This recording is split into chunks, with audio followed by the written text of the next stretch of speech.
Collins running out of real estate. Heads back upfield. 25 to the 30. The 35 to 40. The 45 to 50. He has only Kovalevsky to beat. Gets through him. The 10 and touchdown for Collins. Duarte looks to throw. He fires toward the goal line.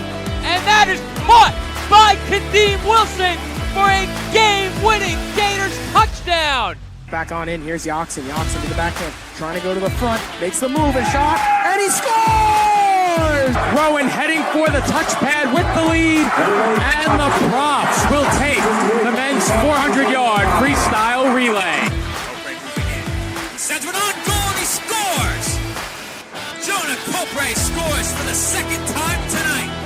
And it is a power play goal! The pressure is there. Wilson putting it in the end zone. It is up for grabs. Did someone come down with it? No, incomplete. The Pharaohs are the 2022 EFA champions.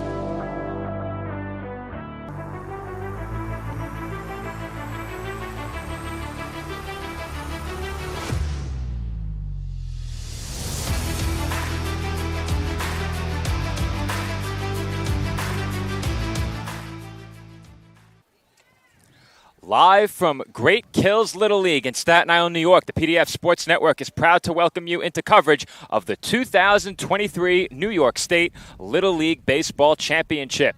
In our second of two semifinal matchups, East Greenbush-Castleton Little League takes on Plainview Little League for a right to move on to the championship against Massapequa Coast. Good afternoon, everybody. My name is Joe Foreman, joined on the call for this one by my color commentary partner, Nick Bavona, and our camera operator, Andrew Rotunda, who had the call alongside me for Game 1. And Andrew, we'll start with you. You've gotten a look at this EGC team twice. I have not seen them since their win on Monday over Penfield. What has stood out to you about this East Greenbush-Castleton team heading into the semifinal matchup? Well, just putting it simply, they're hitting. There's two games where they scored 8 runs each, and 17 runs actually in the last two games that they played in pool play, outscoring Massapequa 9-5 in extra innings, and then able to beat Saratoga Springs 8-2 in the final game. So honestly, the hitting is really, really threatening for East Greenbush. Well, Nick, you and I got a chance to see this Plainview team last night. Bit of a rough start for them in pool play. They lost 11-1 against South Shore on Monday, but they bounced back with wins in each of their next two games, 8-2 over Maine Endwell on Tuesday, and then last night, you and I took in the game against Cornwall, an 8-3 victory for Plainview. And that game did not start off great for Plainview at the start of it. They were down 2-0 early on, able to fight their way, come back and take a 4-2 lead. It was 4-3 going into that top of the sixth inning, but Noah Fernandez with a big-time grand slam in the top of the sixth inning after a lightning delay that we had at the game, giving Plainview the 8-3 win. They are now 1 win away from the championship, facing an EGC team that's 3-0. Well, Nick, the Vuvuzela wants in on the broadcast. It is right over our left shoulder, but let's talk a bit more about this Plainview team. So far, through pool play now, with pool play concluded, in those 3 games, they allowed 16 runs. However, 10 of those 16 runs came in one very poor inning. That was in a game that Andrew and I covered against South Shore. So, Andrew, I'll pose the question to you. That one bad inning for Plainview came in their first game. They've really turned things around since. What do they need to do to make sure they continue that trend of a turnaround from the game against South Shore? Well, it starts on the mound. They gave up those 11 runs, and they were mercy ruled in that game. And so, just need to keep it tight on the mound. Their pitcher needs to come out early and needs to get going early, get going quickly on the mound for them. Well, Nick, Andrew spoke about the EGC hitting 17 runs in their last 2 games. How about their pitching in pool play? They allowed only 8 total runs in the 3 games they played, and in their most recent game against Saratoga Springs, they allowed just 2. And we saw in Game 1 for us here at Great Kills with EGC and Penfield, they had a no-hitter going into the last inning of that game. A 4-0 lead at that point. They won that game ultimately 4-1. They've only allowed 8 runs, as you mentioned, in this entire pool play. Now facing a Plainview team that has been, as of late, Joe, their last 2 games when it comes to scoring. They've scored 8 runs in both of their last 2 contests. So we could be in for another high-scoring action here. Well, Andrew, in a game that you covered earlier in pool play, East Greenbush-Castleton took on Massapequa Coast and handed Massapequa Coast their only loss in pool play. However, that victory for EGC came in extra innings. Does that play a role, perhaps, in the outcome of today's game? They had to spend a bit more pitching. Well, absolutely, and especially since they had to come from behind in that game. They were trailing 5-3 entering that final inning of play. They were able to tie it up at 5, go into extra innings, and they fought hard. So I'm sure they're going to show that today in this game if they're behind, and they're going to want to get ahead early. And Nick, EGC has to have a great deal of confidence coming into this matchup here today. They have a victory, the only victory so far in this tournament, over Massapequa Coast for any team. And Massapequa Coast, of course, got the job done earlier today. They defeated South Shore by a score of 5-3 after falling behind in that game 3-0. Great resilience from Massapequa Coast. However, we also saw great resilience from this EGC team in that extra inning victory over the eventual winner of our first semifinal matchup. Yeah, and EGC has shown great resilience all throughout this entire pool play. And if they're able to do that again today against a Plainview team that has gotten hot in the last two, that EGC could go into tomorrow's action with an opportunity to go against 2-0 against a Massapequa Coast team that has been really good overall in this tournament's history. On the other side of things, Plainview secured a spot in this game by virtue of their victory last night over Cornwall. And I mentioned before, in the last couple of games, the Plainview offense has scored 16 times. However, their pitching also strong. They've allowed just 5 runs in their last 2 games, and we saw last night a big blast off the bat of Noah Fernandez, who came on to finish that game on the mound. He also hit a big grand slam, and it seems like Plainview is beginning to pick it up at just the right time. And this is the perfect time to do it, as you mentioned. You have all these things clicking at the perfect momentum, and when a team has momentum like that going into a game like this, it really carries over most of the time. So if you're Plainview, you're hoping that momentum can carry over into this game against EGC. It can help you propel yourself in to the championship game tomorrow against Massapequa Coast. Should certainly be an exciting matchup coming up in just a few moments here from Great Kills Little League. And while we are closing in on the playing of the national anthem at the conclusion of introductions, we will step aside and take a quick break. When we come back, East Greenbush-Castleton Little League plays for a spot in the 2023 New York State Little League Baseball Championship, taking on Plainview Little League. First pitch coming up shortly.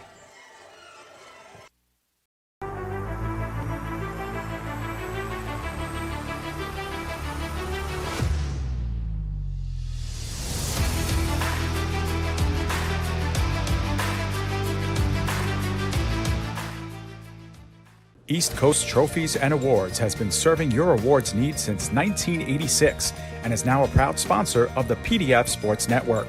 From sports-specific trophies and plaques to corporate and business promotions and gifts, East Coast Trophies and Awards is your one-stop shop for all of your crowning achievements, and they always meet the right price. Contact Chris today at 848-223-7071 or visit them at www.eastcoastawards.com.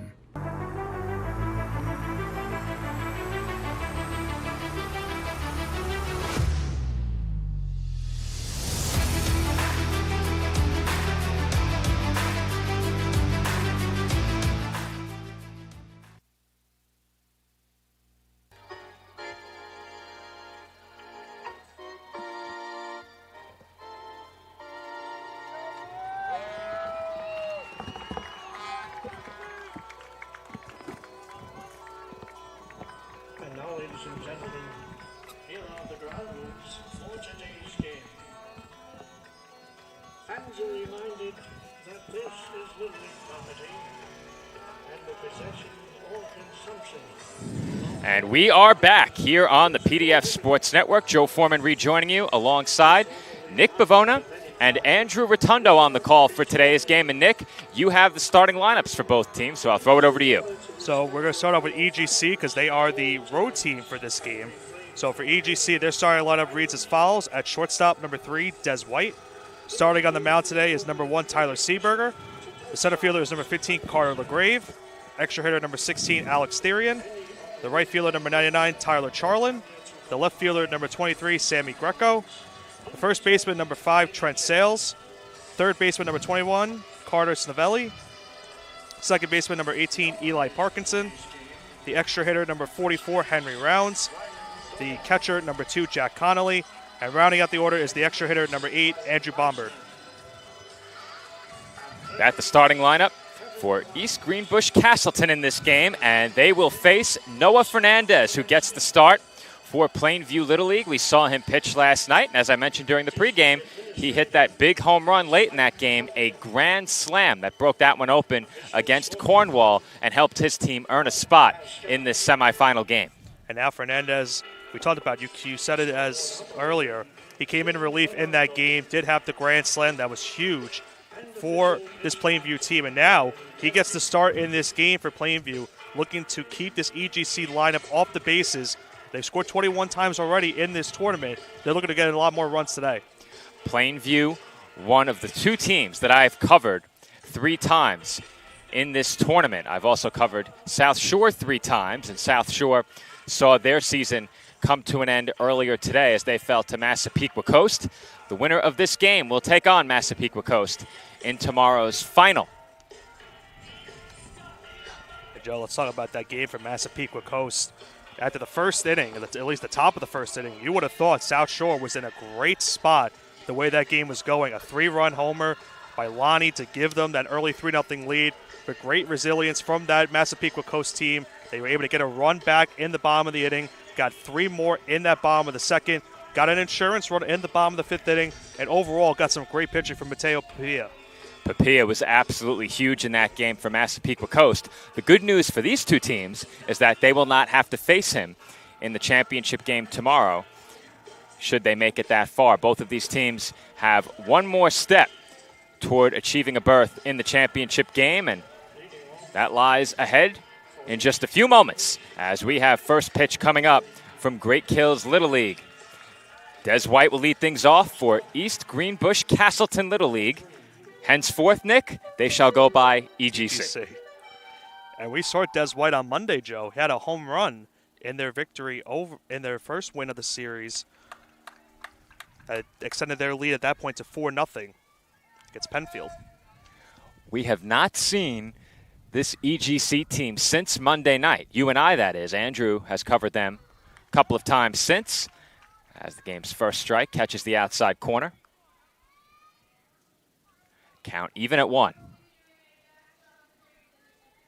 Pitch on its way from Fernandez, and that bends around the plate for ball 2. We saw in game 1 today a lot of plate discipline from both teams in Massapequa Coast and South Shore. Curious to see if EGC and Plainview will do the same in this game, as that one was fouled off to now make the count 1 and 2. Now, we wondered if those bricks were real. At the very least, that wall is solid. You heard that ball hit from up here, but that did not sound like brick. 2-strike count here on White. That's popped up on the infield. Should be an easy play. Short for Sood, and he makes the catch for the game's first out. Nice and easy first out right there for Plainview, as they're able to get the leadoff hitter Des White out. And now we'll be seeing the pitcher-pitcher matchup here, Joe, as Tyler Seaberger is up. Well, Nick, we saw Seaberger pitch on Monday. I may or may not have cost him a no-hitter. We won't talk about that. He was approaching that pitch threshold as well, and he pops one up left side. Another chance for Sood, and he has 2 quick putouts. So that's a good start to the inning for Fernandez as he gets 2 pop-ups to short to get the first 2 outs of the inning. And now he'll face Carr LaGrave here with 2 away. LaGrave bats with 2 outs and the base is empty. A couple of quick outs for Noah Fernandez on the bump. 2 pop-ups to short, 2 away. That pitch misses inside. That'd be good for Fernandez if he get a nice quick inning here. As you know, his team would love him to get some quality innings here today. If they're able to get the win today, they could preserve some pitching potentially for tomorrow. And that's huge, Nick, and we saw that in the early game. It looked like Mateo Papilla would get chased early from Massapequa Coast, and he managed to finish 5 innings. And that's huge for them as they await the winner of this game tomorrow. And Fernandez shaking out his right hand there as that pitch wasn't close. Count 3-0. So an early 3-0 count for LaGrave here as he looks to work a walk. And we saw that also in the first game, Joe. A lot of 2-out walks that would help both sides in scoring their runs. That's on the outside corner for a called strike. And you're right, Nick. In that early game, 2-out walks, 2-out hit batsmen, and some big 2-out hits. All played a big role in the outcome as that's chopped to second. And the throw to first is not in time. Forced to wake back for it was Davidson, and his throw to first did not beat the base runner, LaGrave. That's an infield single. Nice heads-up job by LaGrave right there to run down the line and able to beat down that throw. It was a tough play by Davidson to try to play it off the hop. Just not able to get the throw in time, and there's a 2-out base hit for EGC. Spectators want an E4, Nick. Perhaps could have charged, but I don't know about that. I don't agree with that at all. That sails to the backstop, and a point that we've made many times. Wild pitches, passed balls, moving base runners into scoring position, bringing runs home. And now, with 2 out in the inning, EGC has a man in scoring position for Alex Therian. Therian, one of the finalists in Wednesday's Home Run Derby. It looked like he might be the eventual winner after 4 home runs in the final round, but he was outdone by Jackson Buckley of Maine Endwell. And you talked about wild pitches, Joe. That almost cost Plainview their game last night against Cornwall. So for them here today, they need to avoid a lot more of these wild pitches in order to get a win. And that missed badly. Almost hit the bat. Thinking about it was Therian, and after 2 very quick outs, a single and a walk, have put 2 on with 2 away, and now Tyler Charlin will be the batter. Charlin would love nothing more right here than a base knock to bring home LaGrave from second. That's foul back.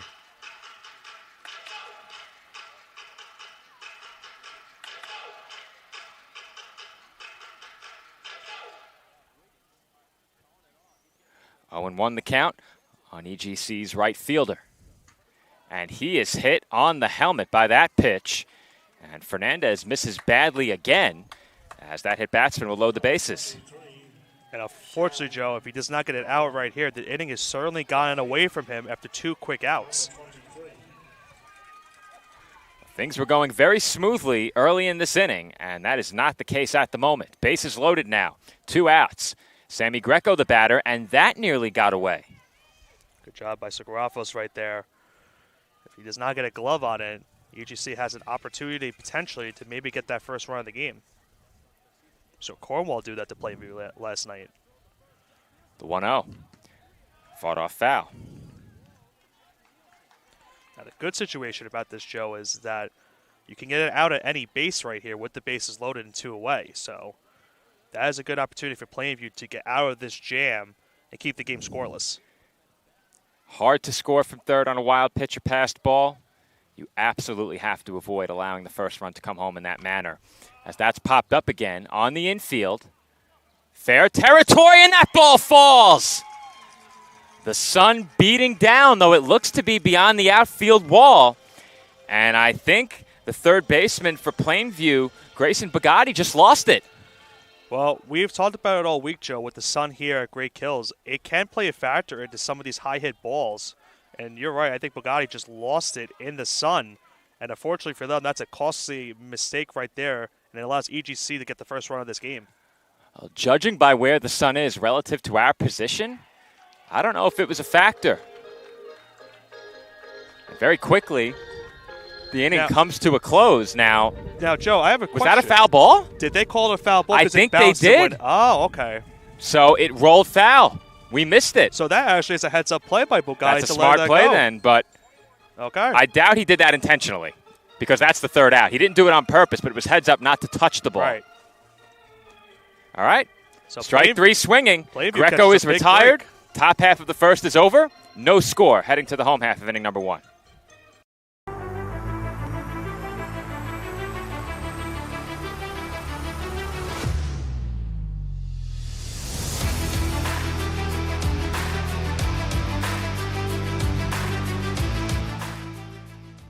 And we are back from Great Kills Little League. And you said it before, Nick. Heads-up play over at third base by Grayson Bugatti to let that ball roll foul after he lost it on the infield pop-up.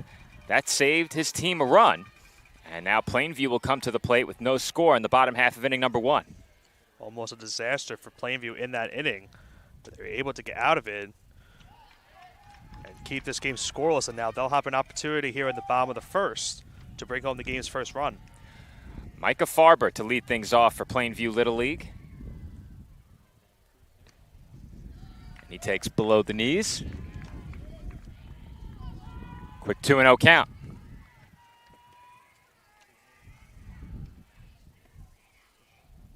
Two-0. Outside, ball 3. Mentioned about Seaberger. We saw him in our first game on Monday. Was really good in that one. UGC hoping for a similar result here. So he now gets the count to 3-1. Farber at the plate last night, 2 for 3 with a couple of singles. Scored 2 runs, as that's fouled away.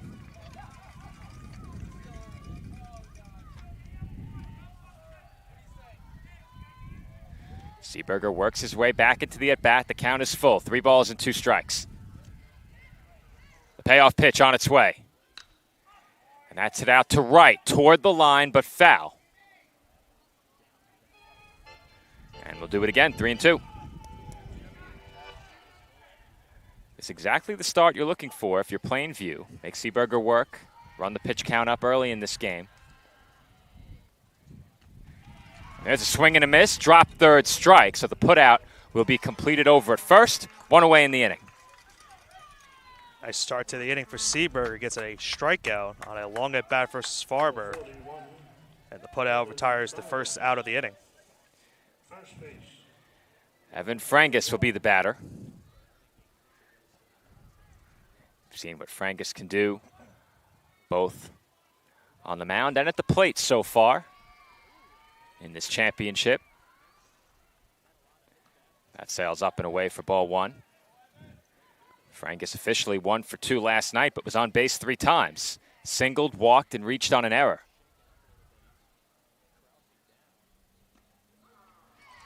That off-speed pitch is in for a strike.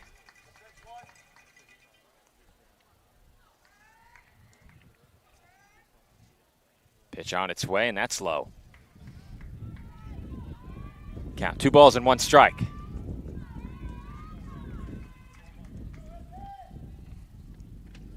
Two and 1. Hit back to the mound, handled easily by Seaberger, who throws to first in time, 2 away. Seaberger able to get the glove down and make the scoop from the mound and make the flip to first for the second out of the inning. That will bring up Luke Kakuza, left fielder for Plainview. He reached base twice last night, once on a single. That was a run-scoring single. Got on again via fielder's choice. And he takes the breaking ball for a strike. Try to extend the inning for Noah Fernandez, the pitcher who was on deck for Plainview. And that's it out towards short. Catch made on the run by Des White. And the inning is over. Plainview goes down 1-2-3. We head to the second with no score.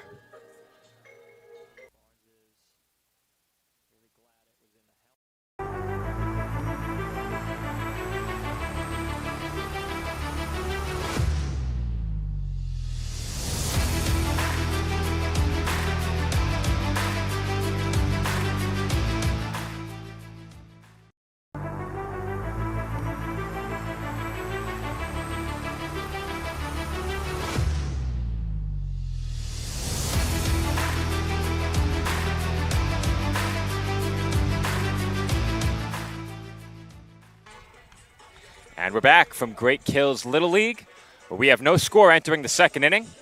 Programming note for tomorrow. Our championship game in this 2023 New York State Little League Baseball Championship. That game moved up to 10 a.m. tomorrow due to inclement weather. So 10 a.m. start tomorrow from South Shore Little League. If you're joining us at the facility, be sure to arrive early. There's not much parking, I can tell you that. Otherwise, you'll have to make quite the hike. But nonetheless, the game moved up tomorrow to 10 a.m. Fortunately, we are covered. So regardless of the weather conditions, unless the wind blows rain onto our platform, we're good to go. We will be there. Nick, you, I hope Andrew, to make it this myself. time. all plan to be there. And we will have the call for you in the championship game tomorrow morning at 10 o'clock. Meanwhile, two teams still vying for a spot in that championship game. As we begin play here in the second inning with no score, EGC will send 7, 8, 9 to the plate. Sales, Snovelli, Parkinson. Now, Joe, I had a question for you about this Plainview team. Last night's game against Cornwall did not end, I believe, till around 11 o'clock. Does that play a factor with an early start in this game here today? Potentially. The good news for them, I think, is that the game last night was played under immaculate conditions. Obviously, we had the lightning delay, but in terms of the heat, not a factor last night. They got started comfortably outside of the hottest hours of the day, so they were good to go in that regard. Can't say the same today. No. It is very hot here at Great Kills today.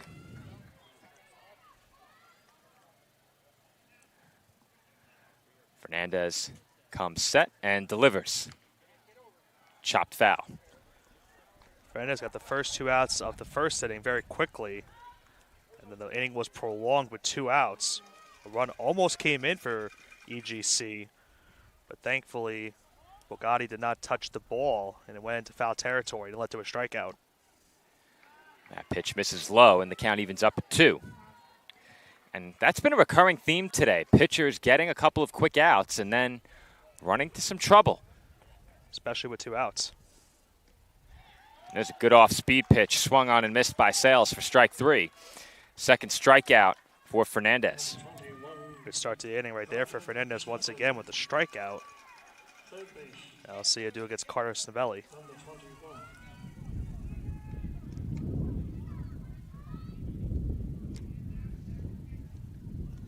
Fernandez comes set. First pitch to Snovelli is taken for a strike.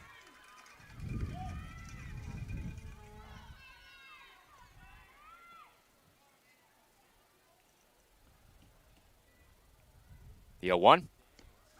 Another good breaking ball, called strike 2.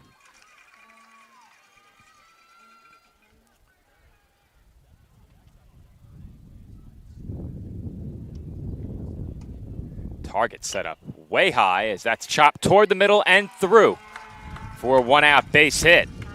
And Nick, that's as high of a target from a catcher as you'll see.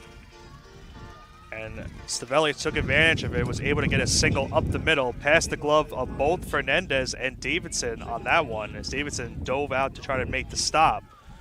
But even if he did, Joe, he would not have been able to get him at first base. So an early 1-out single there for EGC. Davidson's been very busy over at second base in all 3 games I've covered for this Plainview team, and had another chance right there. No opportunity to prevent the runner from reaching first, at least not by my estimation. Eli Parkinson at the plate. Parkinson, one of the finalists in our Golden Arm competition on Wednesday. And we saw him also in Game 1. He also was a big factor in that EGC win over Penfield here on Monday at Great Kills.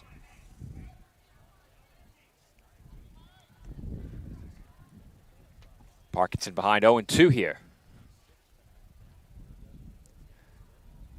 Fernandez ready, and the 0-2 pitch is lined into right field for a base hit. Hustling to second was Snovelli, and he is in. It's single for Parkinson, and all of a sudden EGC has 2 on the back of consecutive hits. Parkinson going opposite field, hitting on that one as he gets it into right field for that base knock. And now he brings Henry Rounds to the plate with first and second. Well, huge opportunity for EGC as they try to get the first run, and it's going to lead to a mound visit. No action right now in the bullpen for Plainview. And they might talk some defensive strategy here, perhaps discussing where to go with the baseball in this spot. Now, Nick, on Monday night, Henry Rounds had one of the pivotal at-bats in that game. He did. And it was a battle that, if I'm not mistaken, resulted in a strikeout, right?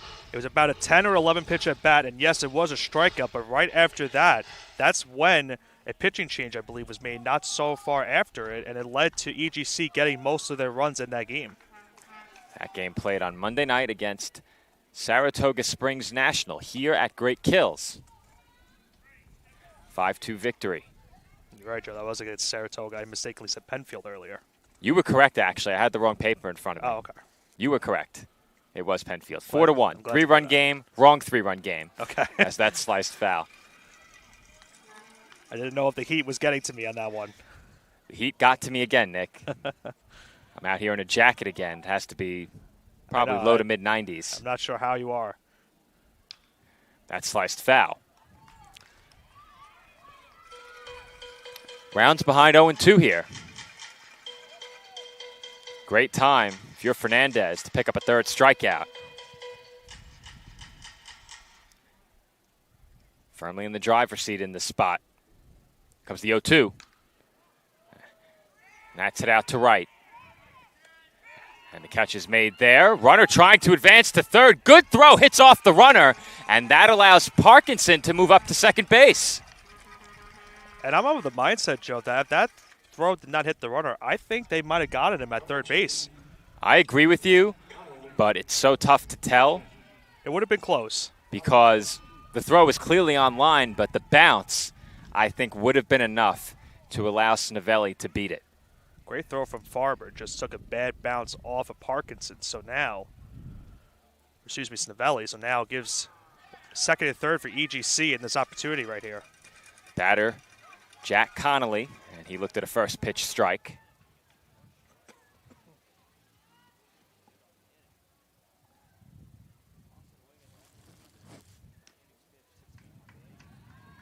That pitch misses. Getting a pitch count, Nick? Pitch count right now, 37. Got it. Thank you, Andrew.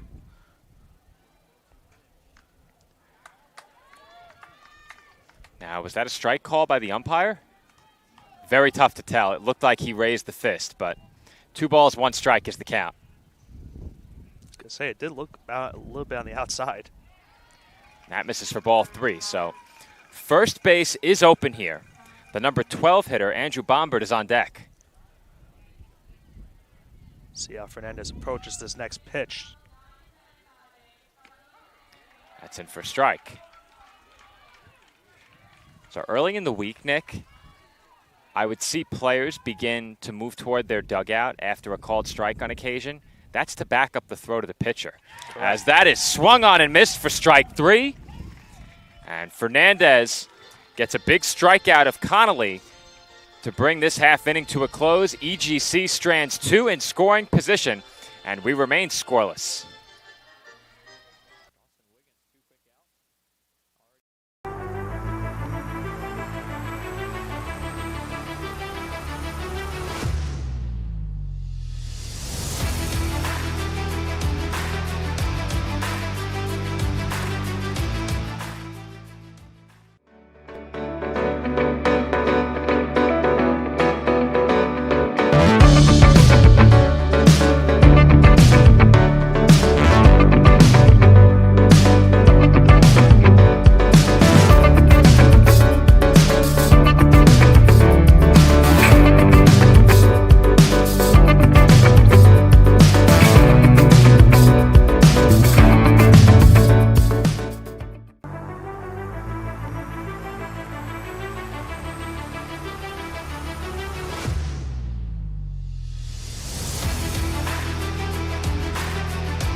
We are back from Great Kills, where there is still no score as we play on in the bottom half of the second inning.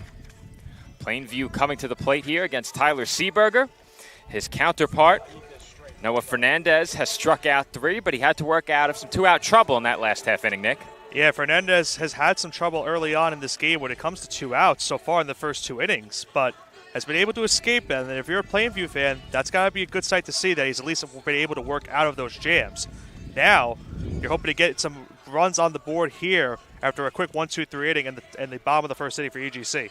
Fernandez had a tough inning against South Shore, but you have to think his confidence has been building and building since that point. Has pitched very well in each of his next several outings now since that game. And the outings have been short, but they have also been effective, and that's the most important thing for Plainview. The question is, how far is he going to go in this game. I would presume, as long as he's effective, he'll remain in there, and we get a chance to see him lead off at the plate here in the second. And we saw what he did last night, Joe, at the plate with that big grand slam at the top of the 6th inning that pretty much sealed the win for Plainview over Cornwall. So he would love to add to his own cause right here and get the first run of the game.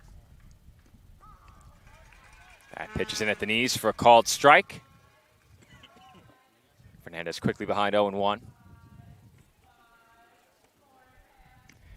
There's a good off-speed pitch from Seeberger, swung on and missed. And Nick, that's very reminiscent of Monday night. Big time breaking ball from Seeberger right there. It's Fernandez, he was definitely trying to hit a home run on that swing. Count now 1-2. That misses down and away. After such a quick inning for Plainview offensively, if you're able to make Seeberger work in this inning, you'll have a chance. And that breaking ball locks him up. Front door breaking ball called strike 3, and Fernandez goes down looking. Just a nasty pitch right there from Seeberger to start off this inning as he records the first down and the strikeout. Nasty is a good way to describe it, Nick. That locked Fernandez up. A very good pitch, and Chris Sood was fooled on that breaking ball as he went around on the half swing for strike 1.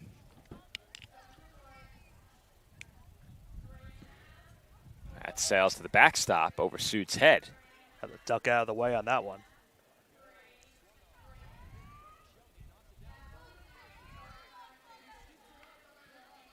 Comes the 1-1. That misses downstairs.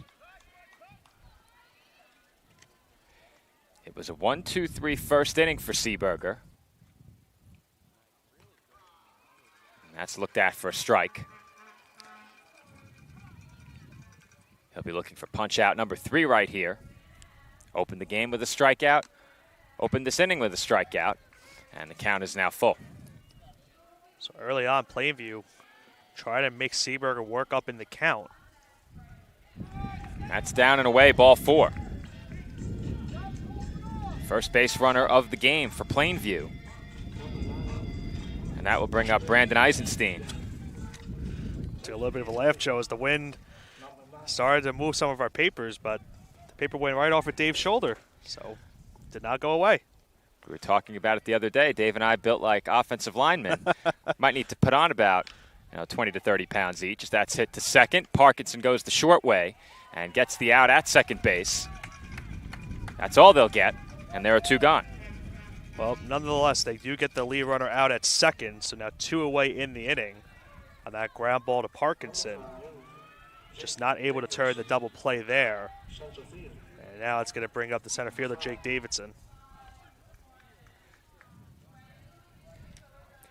Jake Davidson reached base 3 times last night against Cornwall.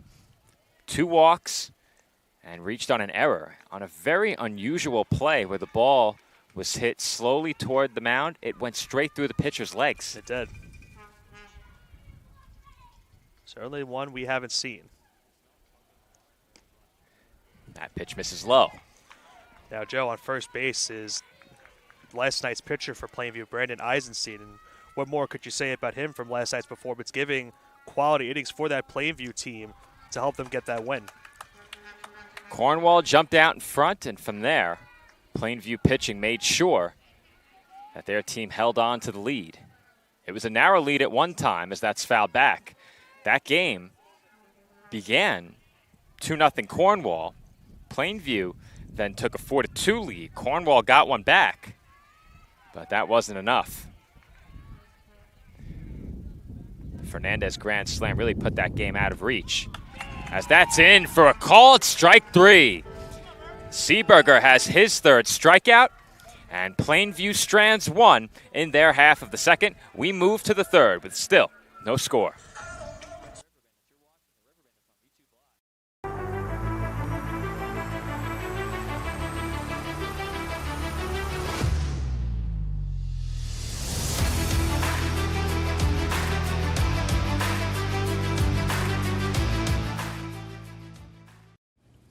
Attention local businesses and professionals. Isn't it time to elevate your game? Now you can advertise your business or product on PDF Sports Network.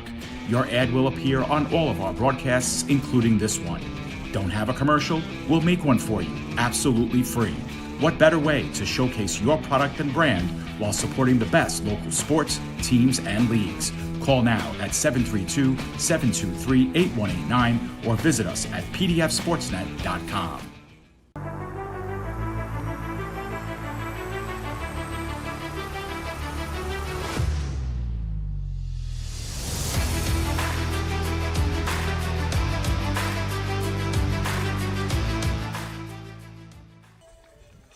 And we're back from Great Kills Little League. Still no scores. We begin play in the third inning.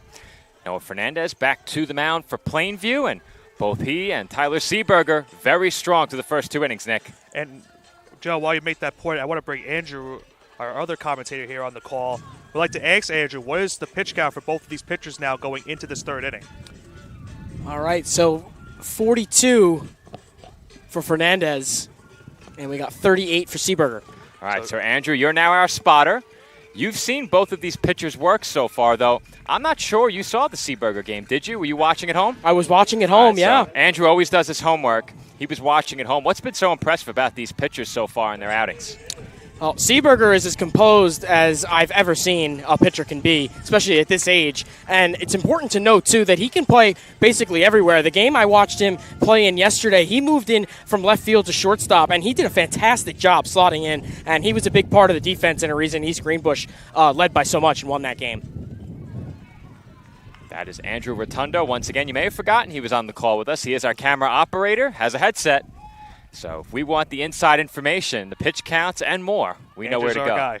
Andrew is our guy. You were that guy last game, Nick. I was. I tried my best.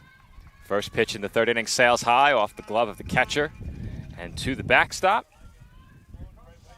That's Sagrafos behind the dish. At the plate. I have to flip my lineup card, but in this inning, it's going to be 12-1-2. This is Andrew Bombard leading things off. I cannot remember the last time I kept a handwritten scorecard before this week. I've had to relearn it. Comes back to you quickly. Used to do that all the time when I go to Yankee games. We get the scorebook. The first thing I do as soon as I get into the stadium. I remember those days many, many years ago, back when Shea Stadium was still around. Grew up a Mets fan. My adult life, became a Philadelphia Phillies fan. That's a story for another day. Now you're going to upset Mets fans again after you did last night. They'll forgive me. Okay. Andrew's upset, apparently. Well, Andrew perhaps would have been much more upset if he heard the other night when I called him a Devils fan. I believe it was actually during the skills competition that I called him a Rangers fan. He's a Devils fan. Yeah. Andrew, what did you think about that? The other day during the skills competition, they played the Rangers goal horn. And I said, Andrew Rotundo fired up right now as that's bunted back to the mound. Good play there by Fernandez to make the throw quickly. And the out is recorded over at first as Des White lays down a sacrifice bunt. So, Andrew, what did you think about that call from Joe? Well, I only watched a little bit of the skills competition, and that was one part that I missed. So I'm really glad that I missed it. One part that you were very happy that you missed. Yeah. Okay. That's an insult. Andrew takes his hockey very seriously. And he does. You'll get a chance to see that on full display a bit later this year, a couple of months from now, as Tyler Seeberger takes a strike. But one of the events we'll be covering here on PDF, a season, more appropriately, I should say, the season of Rockets Hockey Club over at the Bridgewater Sports Arena. You can catch that on Hockey TV all season long. We'll have football starting up here on PDF in a couple of weeks. The Elite Football Alliance kicks off on Saturday, August 12th, and we'll be there in Hillburn, New York. A lot of action to come here on the PDF Sports Network. Plenty to look forward to as the year rolls on. And, Nick, we're getting close to our one-year anniversary here on PDF as well. Yeah. I believe we're 3 days away. I think July 30th marks our first broadcast, July 30th of 2022. And last night we hit that big milestone now with 1,000 subscribers on YouTube. That's chopped to third. Bugatti keeps it on the infield, but they have no play at first. And it's an infield single for Tyler Seeberger. Bugatti did a nice job, though. If he does not make that play, Joe, I think that would allow the runner to go from second to home. So by him keeping it in the infield, it at least keeps the runner at third and gives Plainview an opportunity potentially here to get a double play ball.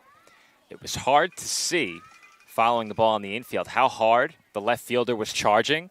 But if the left fielder is not charging very hard behind Bugatti, there's no doubt the run scores if that ball gets over his glove. And nobody kept any eye on Seeberger. He takes second base. Seeberger tried to help his own cause right there by getting into second. So now, no double play ball here for Plainview. Now second and third. EGC's looking to strike. That pitch misses inside. Just one out in the inning. Runners on second and third. Carter LeGrave, the batter, and he has a golden opportunity here to give EGC the lead. Grave was able to get on base his last time up, looking to do it again and bring home potentially 2 runs. That's a called strike.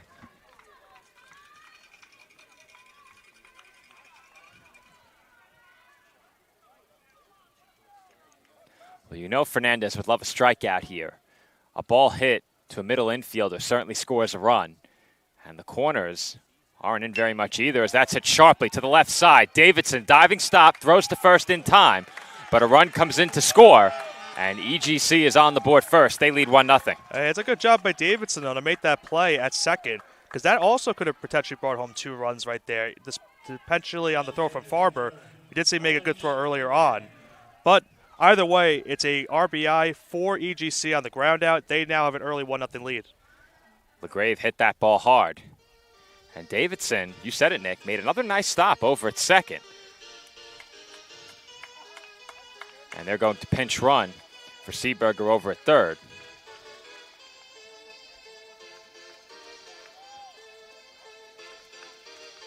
I presume that's LeGrave pinch running, though. Did see him go back to the dugout. Maybe he reemerged and took over.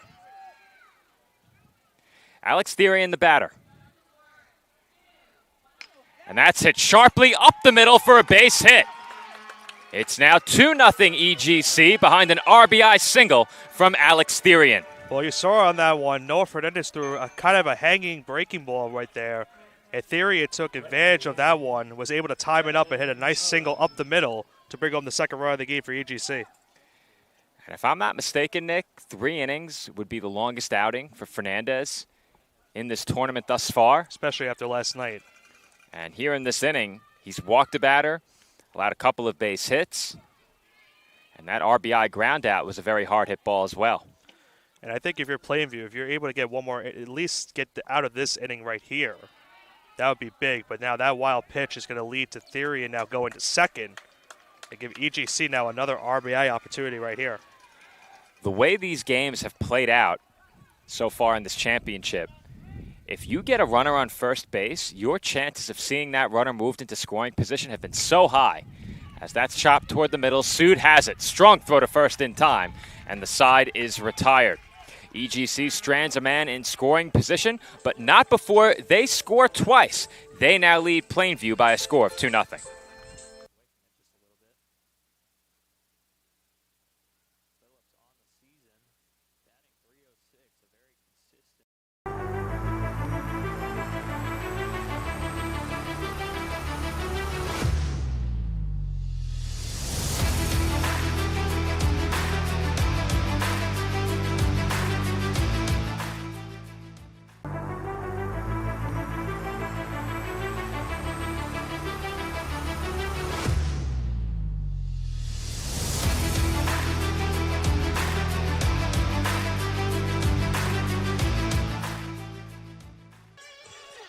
And we are back from Great Kills Little League, where EGC now leads Plainview by a score of 2-0. And Andrew, I saw you trying to scope out those pitch counts in between innings. What have you got for us?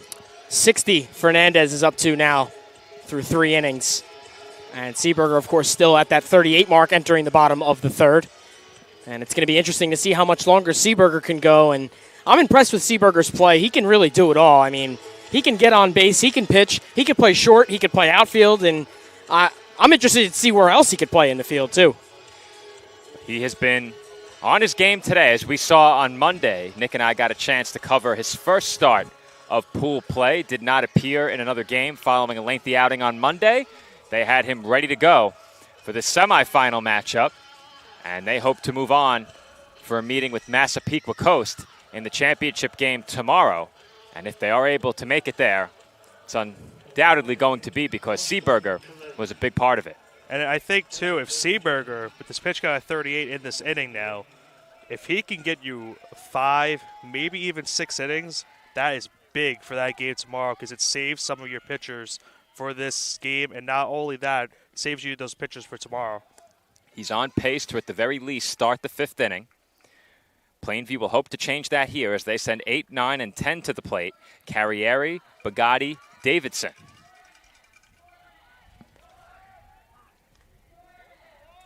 Count even at 1 here on Austin Carrieri. He had a big RBI hit last night. There's a swing and a miss for strike 2. I just think that's how dangerous Seeberger is as well. A really good fastball, a really good breaking ball. It's really tough for these hitters to get to him. And that hit that I referenced by Carrieri last night, a 2 RBI double that gave his team the lead in the 4th inning. That base hit scored runs 3 and 4 to put Plainview in front of Cornwall. And he was nearly robbed of a hit right there, but White could not hold on. A nice rolling attempt on the lip of the outfield grass near the back of that turf infield, but he couldn't make the play, and Plainview has a leadoff base runner. Love the effort right there from White to get down and make the play. Just unfortunately could not bring in the ball on that one. So that's going to go down as a base hit right there and give Plainview an early runner on. Off the bat, I thought Carrieri got just a bit more of that ball and that he'd sneak it by White, but White had a chance. Great effort by the EGC shortstop. And now Grayson Bugatti is the batter, and he looks at that pitch well out of the zone. Good job by Conley right there. That almost got to the backstop. After 2 straight balls thrown by Seeberger there, Joe, it's going to lead to a mound visit. What a welcome breeze entering the complex right now, Nick. So I took a second to soak it all in. To savor the moment. I know all of us really appreciate the wind picking up, even if just for a short time. And we had a little bit of that last night. You have to think, as a pitcher, the heat is very taxing on you. Even if a pitcher is capable of going deep into a game, the impact of the hot weather could maybe hinder them just a bit. Not something that EGC had to contend with last time we saw them on Monday, as that ball is long gone. 2-run homer. Grayson Bugatti is... I thought we had a home run signal. We did. They stopped Bugatti at first base, and I think they wanted to make sure that he touched the bag. But, Nick, a no-doubt 2-run homer from Grayson Bugatti, and just like that, we're knotted up at 2. And Grayson being mobbed by his teammates at home plate, and with right reason. Right off the bat, Joe, I knew that was a home run. Right off that netting in left field, and we have a brand-new ball game. We're tied up at 2. Well, they stopped Bugatti over at first, and that was his first base coach making sure he touched the base. So good job of coaching there to make sure that you don't forfeit a run, as Seeberger nearly hit Nate Davidson in the helmet with that last pitch. Davidson just got out of the way. You kind of see some frustration on Seeberger right there, as a home run will do that, especially with this warm weather. Now you have a brand new ball game at 2 apiece. Needs to try to find his calm zone here and try to get out of this inning and keep the game tied. Nick, that ball was crushed, and now looks like Seeberger overthrew those last 2 pitches. He tried to put a little bit of extra on that one. And I'd say I'm mildly surprised, and only mildly, because these are some of the best players in New York State, but we have seen some absolute moonshots here at Great Kills this week. So a bunch of them last night too, and a couple off the shed that we have here at center field. And you're right, if not for that netting in left field, I'm very curious to know how far that would have gone. How far up would you say that hit? 80% of the way? It was pretty much, yeah. We saw a few of those in the home run derby, but obviously you can't make the comparison to a live game situation off one of the more accomplished pitchers we've seen in this tournament. That's chopped right back to the mound. Easy play for Seeberger, and there's one away. So that's a good bounce back from Seaberger right there. You can see he is still frustrated with himself right now, but does get that first out of the inning. He'll try to keep the game tied now with one away. Plainview trying to take their first lead of this game. Well, this inning hasn't done much to help keep his pitch count down. I mentioned before he would be on pace to start the fifth, but he's had to work a bit here in this third inning, so that definitely puts that mindset to jeopardy.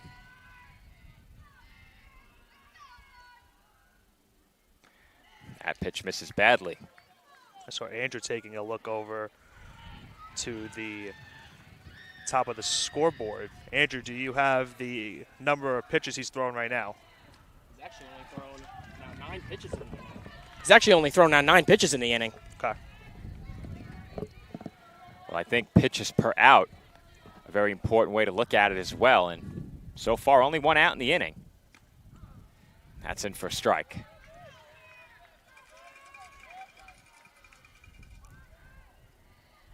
They say every once in a while a home run may be a rally killer, as that's in for a called strike.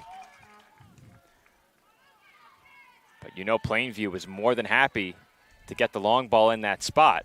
On the other side, Seaberger now has a clean slate to work with, bases empty, as he strikes out Marcos Zagrafos looking for out number 2. Zagrafos was not happy with that third called strike, and it leads to that second out, so Seaberger has bounced back after giving up the home run. Now an out away from getting out of the inning. John Bronigius will be the batter. And he looks at ball 1.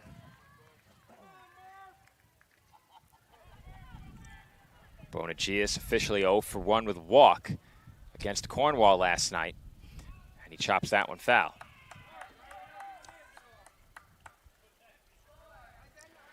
Seaberger getting exactly what he was looking for following the home run. 2 quick outs. And if he can also get Bronigius quickly, he puts himself right back on track in terms of pitch count. That misses outside.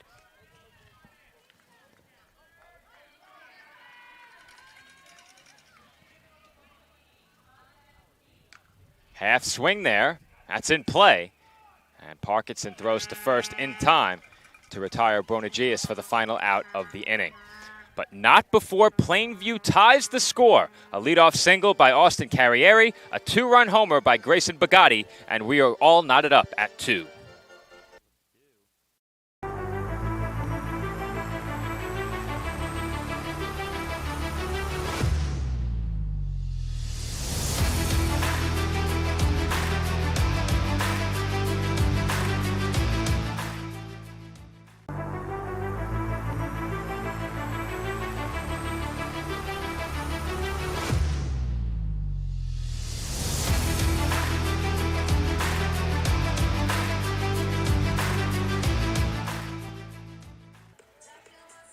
And we are back from Great Kills, where Plainview fell behind 2-0 in the top half of the third.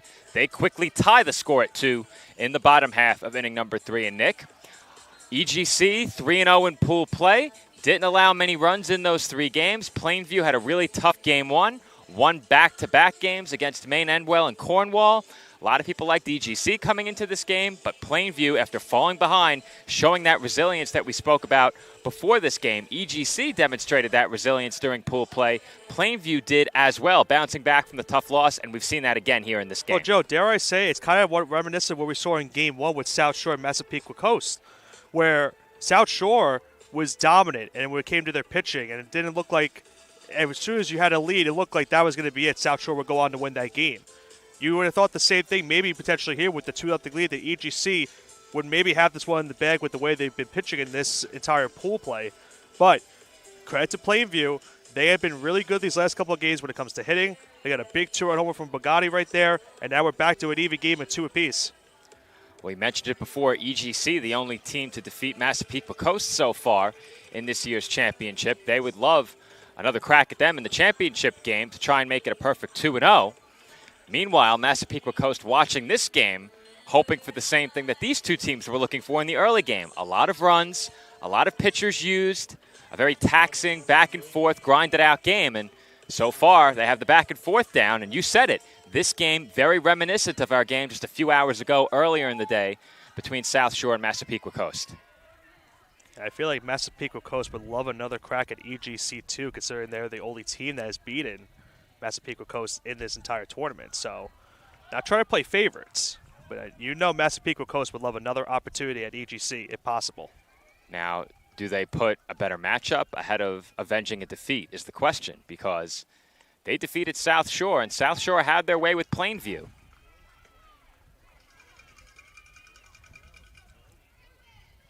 Sammy Greco leading things off for EGC here in the fourth.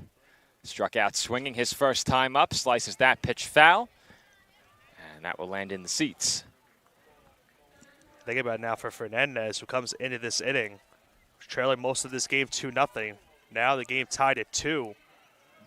So a huge opportunity for him right now to keep this game tied and give his team an opportunity to take the lead in the bottom of the inning. But that one sails high and misses. And we saw a few of those last inning, and that was a bit concerning. He was officially charged with one wild pitch. That one wasn't consequential, as the run did not score from second, and Fernandez misses badly there. Looks like John Bonagias is up in the Plainview bullpen right now. So he would be looks like the next one in line to pitch for Plainview after Fernandez. So we're curious to see how long he will go, if this may be his last inning. That's fought off foul and a good at bat for Greco to open up this fourth inning.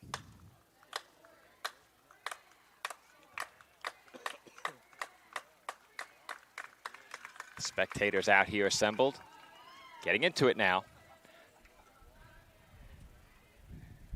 As this battle continues, that's a fair ball, chopped down the third base line. Long throw in time from Bugatti.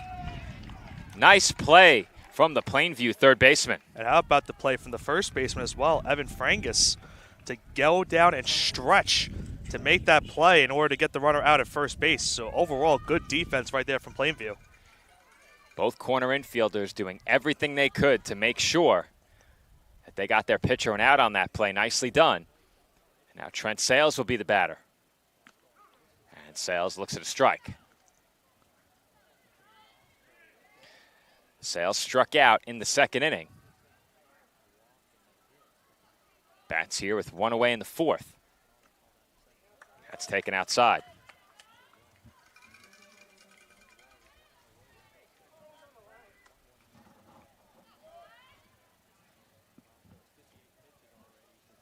Pitch from Fernandez, chopped back to the mound. He will throw to first, and he will get the out. 2 away.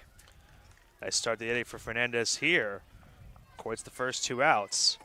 Now, Joe, let's see if he can get that all-important third out, because we've seen so far he has had trouble getting that third out. Has gotten into some jams.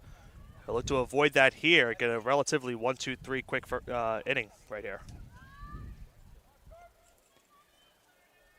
Carter Sinavelli will be the batter. Fernandez comes set and delivers. That's in for a called strike. So it's the Sinavelli early on, reach base. Try to keep the rally going here in the inning. Try to prolong it for Fernandez. That pitch sails up and in. Sinavelli had to duck out of the way. That swung on and missed. Took a big swing on that one. And now Fernandez a strike away from getting out of the inning. Big pitch here as Fernandez looks for his first 1-2-3 inning. And he's got it. Swung on and missed by Sinavelli for strike 3, and the side is retired. EGC goes down in order for the first time today, and Plainview will come to bat in the home fourth, looking to take the lead.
We are back here on the PDF Sports Network.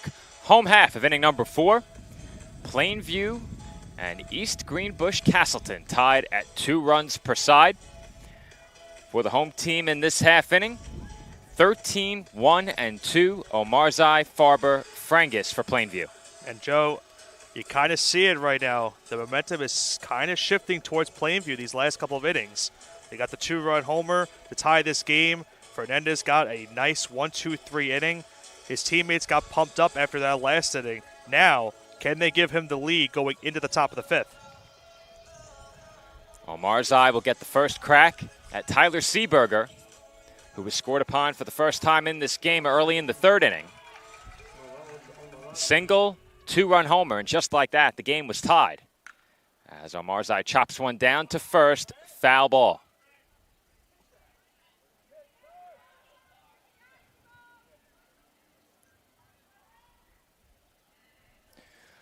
Omarzai in last night's game, officially 0 for 1, but he reached on a walk and scored. That pitch is taken out of the zone. And you know he would like to get on base so that he can give the top of the order an opportunity to bring him home for the go-ahead run.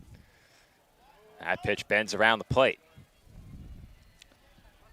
For one of the first times, Joe, no sun on this play.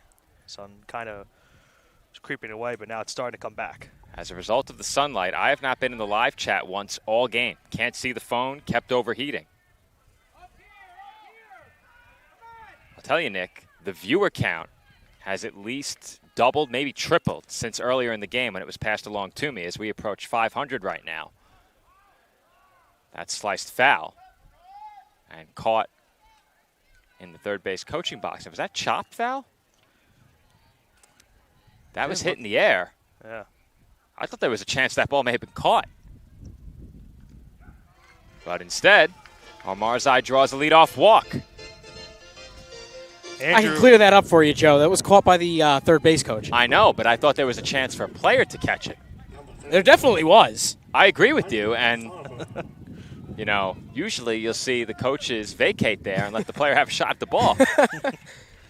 Didn't happen there. That pitch misses low to Micah Farber for ball 1. And Joe, you saw it right there. Seeberger was not happy with that first pitch. You've seen the frustration from him these last couple innings. That pitch is in for a called strike.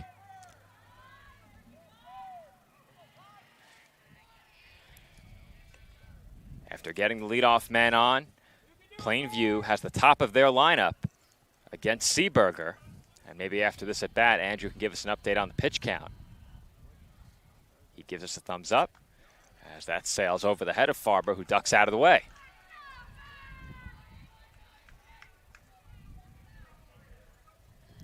Seeberger now up to 63, going on 64 now.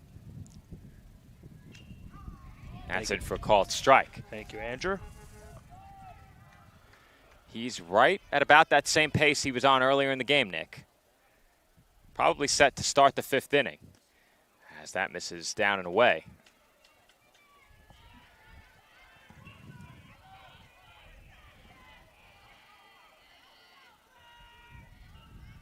Seeberger delivers. And that is chopped foul. Farber just got a piece.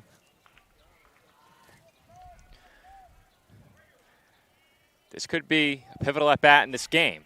Count full at 3-2. Plainview looking to put the first 2 men on here in the 4th. And that is lined to right center field. That splits the gap for an extra base hit. Though we do have a play at second, and the throw is cut off. Omarzai heads home. He scores. Farber slides into third base safely. And just like that, Plainview leads it 3-2. That's a base running overall by this entire Plainview team. Omarzai was going immediately off the contact. He's able to go all the way to score the go-ahead run for Plainview. And then how about Farber, able to go from second to third? He had a double to begin with, advancing to third on the throw to home, just getting in there in time. And now Plainview has the 3-2 lead, and now a runner on third base. Well, Nick, that's winning baseball right there. Initially off the bat, I thought for sure that's a double as that ball split the gap. The play at second was much closer than I expected. Farber beat the throw. Omarzai never stopped running, to his credit. And then after a close play at second where he had to slide, Farber got up and took third on the throw to the plate. Great base running all around as that one hit Frangus, and now he will take first base as Plainview has runners on the corners. Still nobody out. Well, that ball by Farber, Joe, the reason why it was a close play at second, the ball literally stopped in the outfield. It stopped its momentum from going all the way to the wall. So that's why the play was that close. So EGC in that case does catch a break that it didn't go further back to the wall. But either way, it did help Plainview as they were able to get the runner to third. Now it's first and third after the hit by pitch. And Seaberger is now having a talk with his coaches as he really needs a big potential double play ball right here.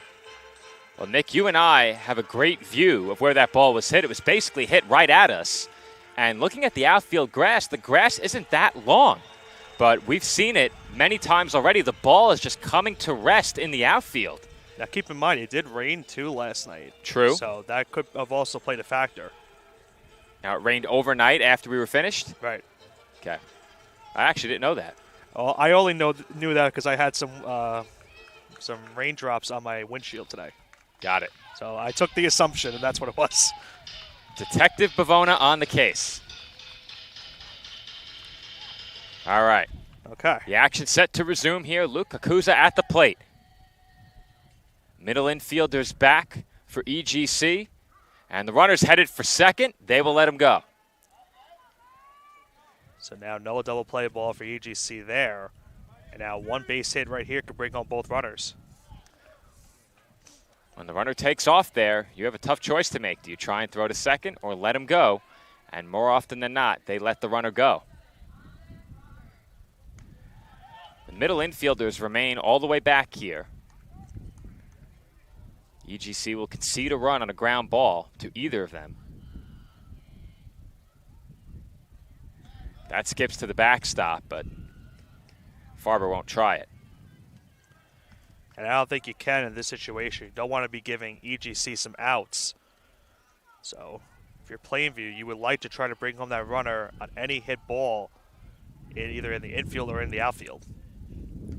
And again, that skips to the backstop. That results in a walk.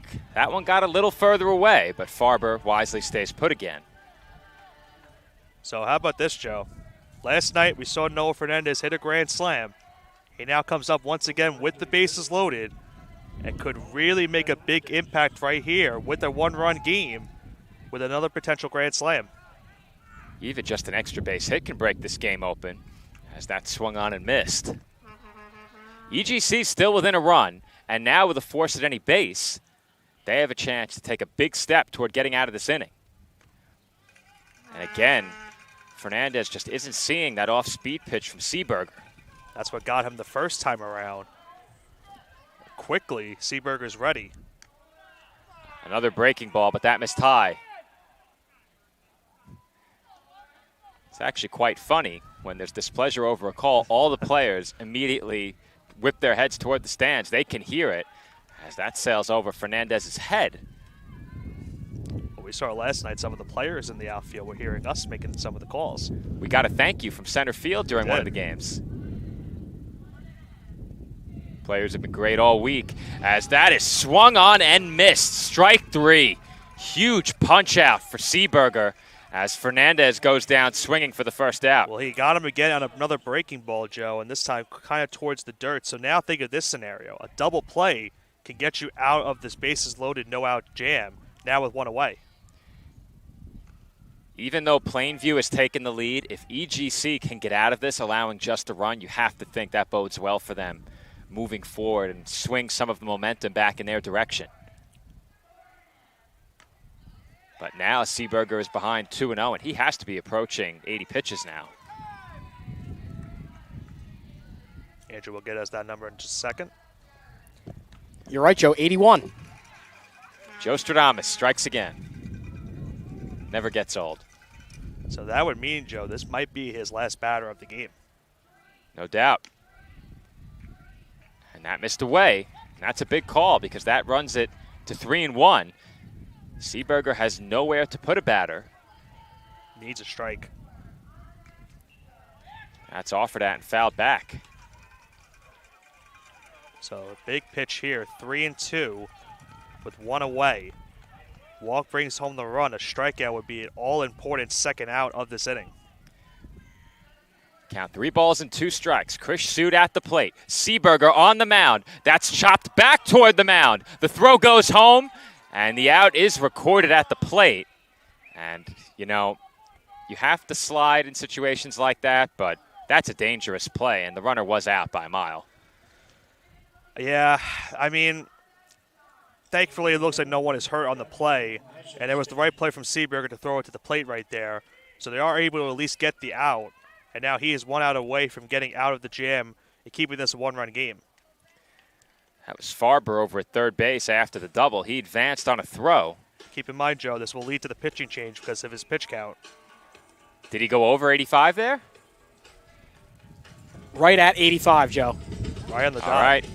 So, needing a huge out, Seeberger has thrown exactly 85 pitches, and he has to come out of the game. And that's huge. One pitch could be the difference between a 1-run inning and maybe a 3 or 4-run inning.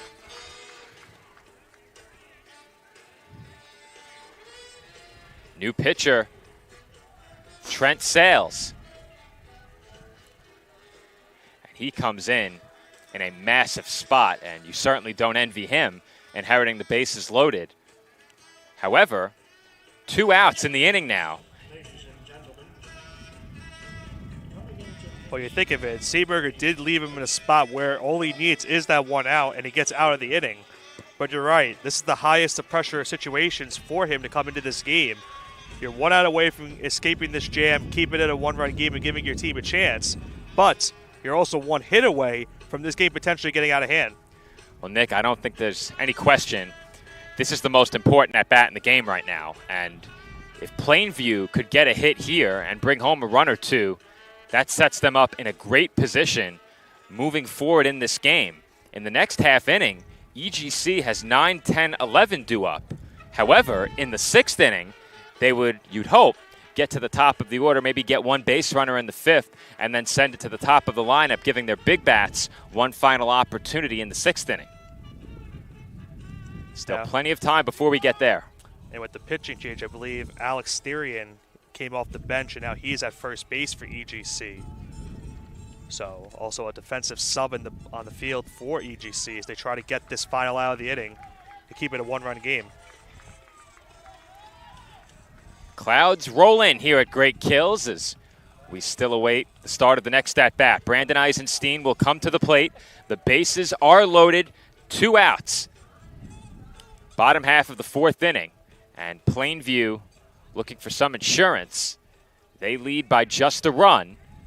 EGC with 6 outs to play with as these 2 teams vie for a spot in the 2023 New York State Little League Baseball Championship game tomorrow.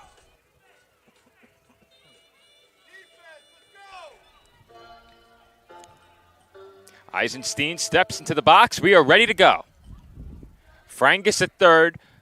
Kakuza at second. And that's hit well out to left, but ranging back to make that catch was the left fielder. Now, I don't know if they had a defensive realignment, but that is indeed still Greco out there, and the inning is over.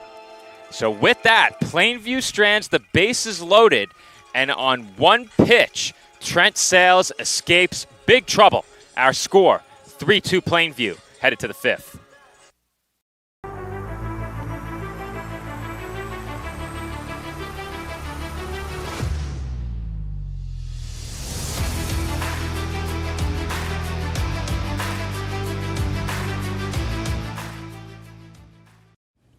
Attention local businesses and professionals. Isn't it time to elevate your game? Now you can advertise your business or product on PDF Sports Network. Your ad will appear on all of our broadcasts, including this one. Don't have a commercial? We'll make one for you, absolutely free. What better way to showcase your product and brand while supporting the best local sports, teams, and leagues?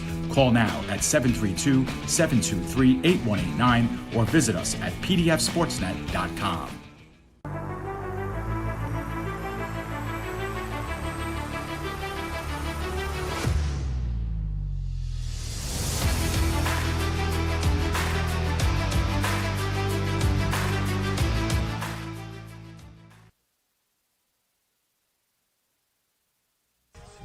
And we are back here from Great Kills for the New York State Little League Baseball Tournament. Top of the 5th inning, and Plainview has a 3-2 lead. Noah Fernandez is back out here trying to preserve this 3-2 lead. And Andrew, I'm going to bring you on the call for just a second. Could you tell me what Fernandez's pitch count is going into this top of the 5th? Yeah, Nick, top of the 5th could be crucial here for Fernandez as he's now at 74 pitches this far. So this could very well be the end for Fernandez here in this one, too. Nick, I am back on headset. We had to take care of our pitcher-batter camera. It has succumbed to the elements. The battery said nearly 3 hours of juice, and in the sunlight sometimes that number doesn't exactly get matched by the actual performance of the camera. Saw that in Game 1. We had to plug that thing in and make sure that we have 2 cameras the rest of the way. But huge inning coming up in this game, and if you're EGC, you would love to get one more crack at Noah Fernandez under some pressure. And if you're Fernandez, you're looking for a quick 1-2-3 inning. You enter this inning with the lead. You want to make sure that you leave this half inning with that lead intact. Well, Andrew pointed it out that he's at 70-plus pitches in this inning. I believe he's at 74. So now with that 75th pitch and now 76 here, he has a chance. If he could get a quick inning, do you make the case maybe for him to get one quick out maybe in the 6th? He would have to have a very quick inning. It had to be very quick, obviously. I think, like I said before, if he's effective, he stays in. Swings like that will effectively take him out. So if you are EGC, maybe you just try to get him out of this inning right here and see if you can take advantage of whoever comes out of the bullpen for Plainview. 9-10-11. Parkinson, Rounds, Connolly due up for EGC. They trail by just a run, and we said it before, Nick, it could have been far worse. With bases loaded, nobody out, it absolutely could have been worse for EGC right there. They're able to keep this a one-run game going into this inning. They'll try to make them pay for it. And there's a swing and a miss by Parkinson for strike 3. And Fernandez has another strikeout for out number 1 in the 5th. And it's kind of seemed like we saw in Game 1 again, where the pitcher is seeing a lot more confidence after giving up the early runs of this game. Fernandez has really been confident as these later innings have gone, and now with the lead, he is in line for the win. 5 strikeouts in this game for him. And Fernandez had his best inning of the game in the 4th. That might have been foul tip to the backstop. Henry Rounds at the plate here. Rounds flew out his first time up. We saw John Bronagius throwing earlier. We suspect he might be next in line as Fernandez grabs at his leg. And you hope he's okay, Joe. He took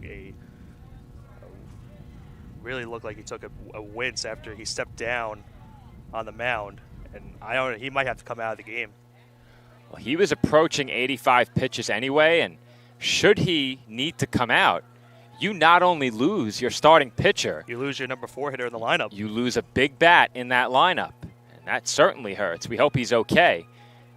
And he has dropped the glove down onto the mound right now, and looks like he's flexing out his right leg. Shaking out that left leg, too. Maybe it was the left leg. It looked like the left leg when he got set to deliver the baseball.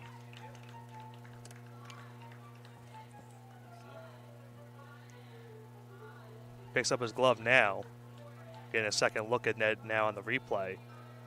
He goes into his windup, and as soon as he lets down his left leg, you could just see he was immediately in pain when he was trying to make down with his windup. So, well, the fear a lot of the time is when you tweak something in your leg on a pitch, and then you go to see if you're okay and deliver that next pitch. Sometimes the condition worsens, and you'll see a pitcher fall down to the turf or to the mound in a spot like that, because whatever they injured was then made worse on the warm-up attempt. But fortunately, Fernandez appears okay, and it looks like he's going to stay in the game.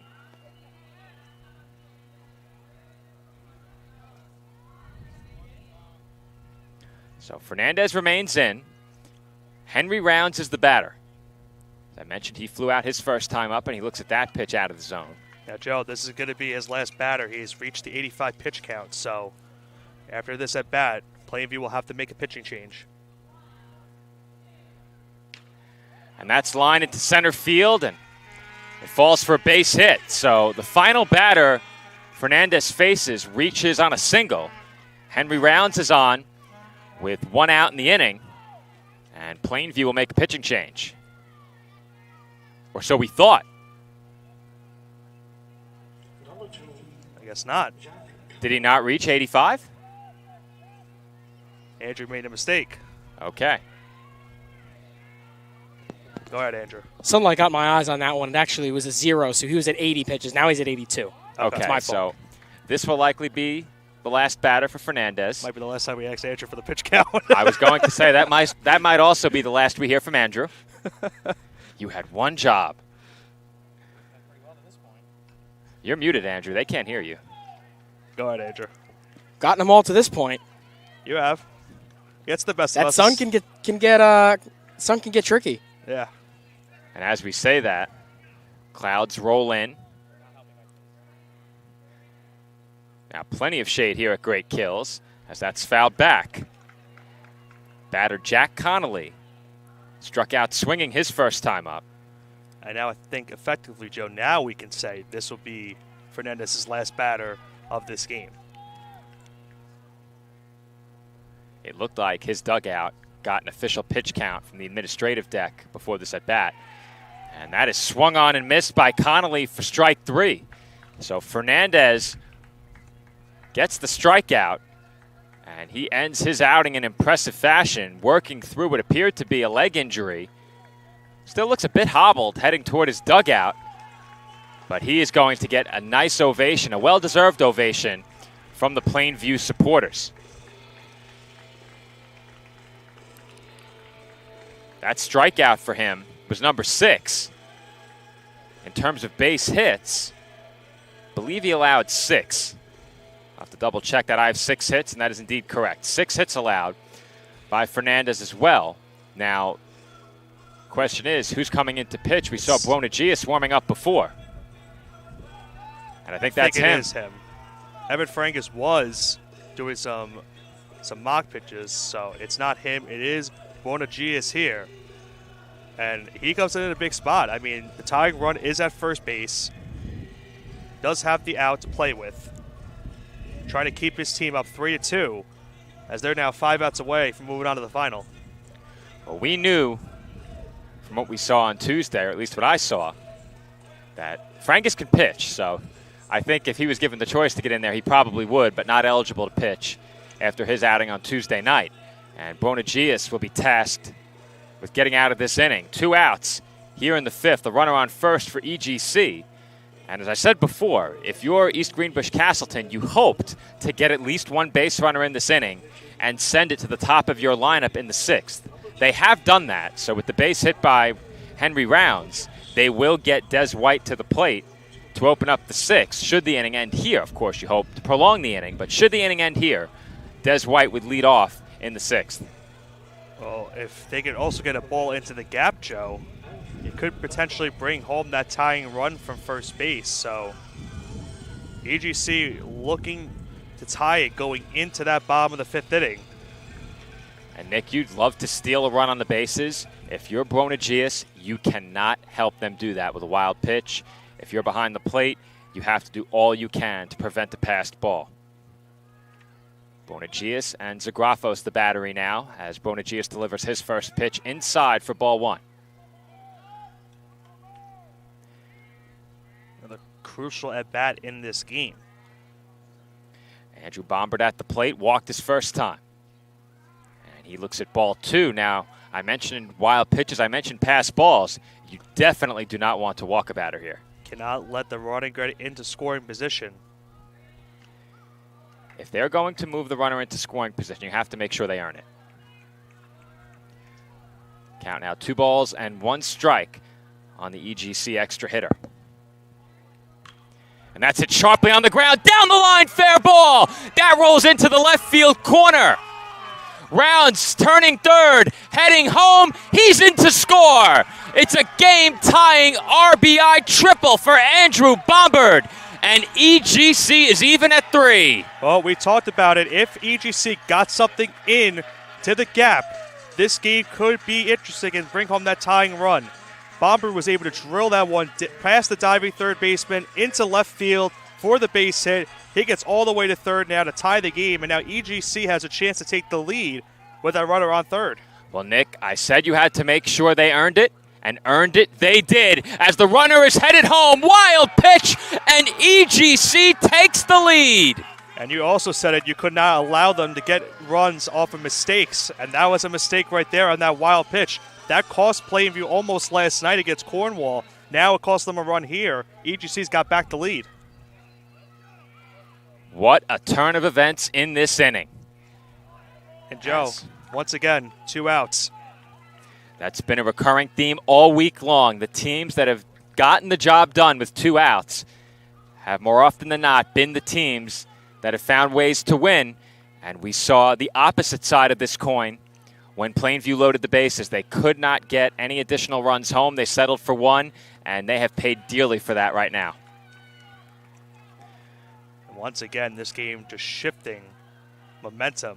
First it was EGC, look with all the momentum, then Plainview, and now once again it's gone back to EGC here at the top of the 5th. Bonagius looking to close this inning out here. Des White at the plate, didn't have to swing the bat for a run to come home.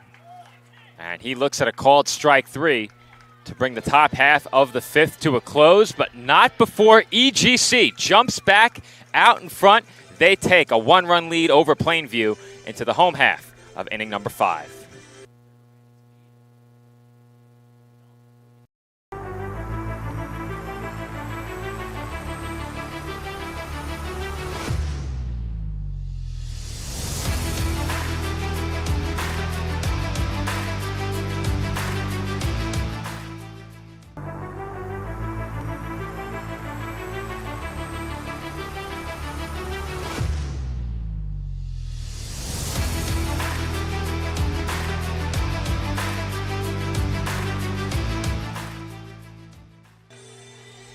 And we are back from great kills. We've had another lead change, Nick. This time, East Greenbush-Castleton jumps out in front as they take a 4-3 lead over Plainview into the bottom half of the 5th inning, and we said it after Game 1. Our early game met the hype. There was a lot of hype surrounding that game, and it certainly lived up to it. Same goes here for the second game. And think about what has happened in this game. EGC started off with a 2-0 lead. The 2-run homer tied the game for Plainview. They would eventually take the 3-2 lead going into that last inning. But with 2 outs, once again. And we have a leadoff base hit here as that one splits the gap. Rolls all the way to the fence. Throw from LaGrave into second in time. LaGrave cuts down the runner, headed for second base as Davidson is out, trying to extend that base hit into a double. I don't know if you saw it, Joe. LaGrave flexing the muscles on that one. A strong throw into second base. And a huge out number 1 for EGC right there. What a big play and a costly mistake for Plainview on the base path. And that is a killer for Plainview. What a throw by LaGrave. And that play wasn't that close. He was out by a few steps at second base. What a throw. And I think he was thinking earlier where the ball would go further to the backstop, to the wall. But like I said, the ball stopped. And that was a reason why that play was able to be made at second base. Well, off the bat, I don't think any of us thought there was going to be a play at second base. But once again, this outfield has really slowed the ball down. And if you hit it in the gap, you have to be on your horse out of the box. You have no chance of extending that hit into a double. Just thinking about what happened the last inning for Plainview too, Joe, where they had bases loaded, nobody out, and they were not able to bring home a run. And we saw Sales come in to get the final out of that inning on just 1 pitch. So Sales right there getting an out thanks to a good throw from LeGrave. And now looking for a strikeout here.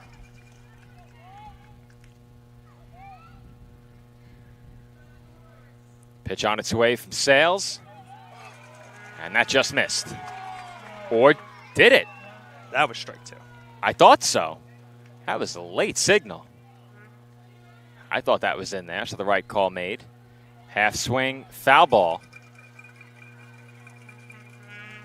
It seems like he doesn't know if he made contact or not. Austin Carrieri looked a bit confused after that last half swing. He was making his way towards first base. Carrieri, the big double last night, has a base hit and scored a run earlier in this game. And that's chopped toward the middle. And that throw is way high. Into the gate behind first base. And White rushed that just a bit. And he was showing off his arm strength on that throw. He just sailed it. And now think of it this, Joe. That play, yes, maybe the out would have been played at second base either way for White. So it's an error for White on that play. It gives Plainview now an extra base runner here on first. And they'll try to take advantage of it. That's hit sharply to third. Ball bobbled, but the throw to second is just in time. Good recovery over at third base to make sure they got the one out by Snovelli. That almost was a second straight error for EGC right there, and you cannot allow base runners like that to happen. Otherwise, it's going to haunt you at the end of the day. For EGC now, they get that all-important second out as the go-ahead run is still at the plate. Nate Davidson looks at a strike. Davidson 0 for 1. You said it, Nick. The out they got at second was huge because if the runner is not out at second and you throw that ball away at first, the run probably scores. Or at the very least, there's a play at the plate because that ball hit the fence hard and came back into the field of play. But huge throw by LeGrave to get this inning started. Plainview still has a chance with 2 outs, and that opportunity quickly goes by the wayside as Plainview strands 1 on base. They still trail by a run. EGC now in a position looking for insurance when we come back in the 6th inning.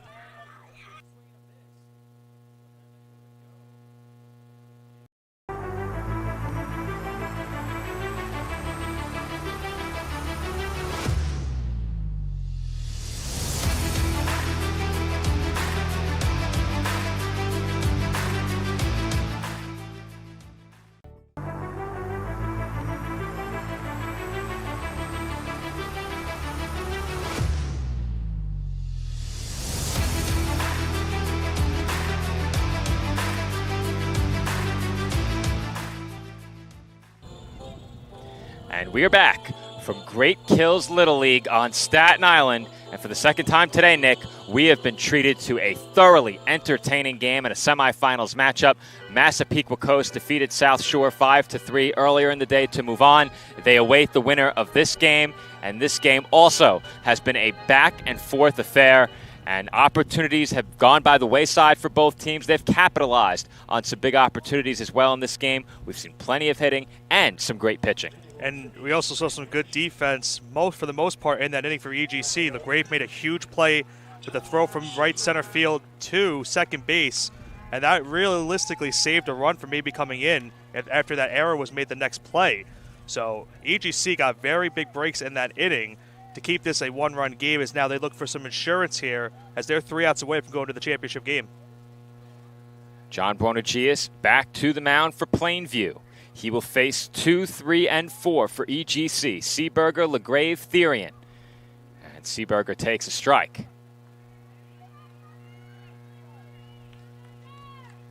Both starting pitchers reached the 85 pitch limit today. As that's hit sharply to second, Davidson has it, and the throw to first is in time. Davidson's been good today with the glove at second base. Hard hit ball from Seaberger, but right to his glove. And a nice first out right there for Plainview. Carter LeGrave will be the batter, and Nick, I think LeGrave is unquestionably the hero of that last half inning. And he was very pumped up after making that strong throw to second base. He would love nothing more right here, Joe, to get on base and give his team a chance to bring him home for an all-important insurance run. Throw misses high, or I should say that pitch misses high. That was the one miscue we saw in the last inning, a high throw. As that's it out to shallow center, and that is down for a hit. LeGrave will stop at first, and it's a one-out single for the EGC center fielder. And LeGrave getting his fan base pumped up with that hit. And he has really been a big-time player in this last couple of innings for EGC. Another base knock for him on the day. He'll look to score here to bring home that insurance. And that's hit well into left center field. That rolls to the base of the wall. LeGrave being waved home. He rounds third. Throw hits the cutoff. Coming into the plate. Not in time. And EGC has an insurance run on an RBI double by Alex Therian. Alex Therian with another big base knock right there as he gets it into left center field for an RBI double. I said it, LeGrave wanted to get a hit and score. He does exactly that. He gets the base knock. He gets the score. That hit by pitch will now make it first and second for EGC as they now have a 2-run lead, an all-important 2-run lead now, and it could be potentially more. Charlin hit by the pitch. He will take first base. That sets up a force all around. 1 out in the inning. Bonagius got the leadoff man. Now, there was a conversation with Greco and his coach. Could we maybe see a bunt attempt here? They are not playing him in at third. And he did take that one, so no bunt attempt there. That pitch bounced. Good stop behind the plate by Zagrafos. And if you're Plainview, you can't afford to allow another run here. They could really use a double play ball. That's it for strike. Looking ahead to the home sixth.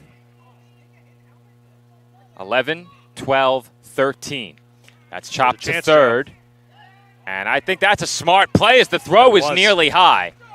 They get the lead runner, and they had a chance at first with a good throw, but I think the runner was going to beat that one. That was a good play either way from Bugatti right there to tag the runner going to third, because at least you get the lead runner out on the base pad. So, yes, the throw was high. They could not get the double play, but now they're 1 out away from keeping this a 2-run game. That pitch misses high, and good effort there again at third by Bugatti. He's made several good defensive plays in this game. He's played a very good third base. He saved a run earlier. He did. This is Trent Sales at the plate. Sales in line to win this game. He could add to his own cause right here with an RBI hit. That would be huge for him going into that bottom of the sixth, as we're going to have a mound visit here for Plainview.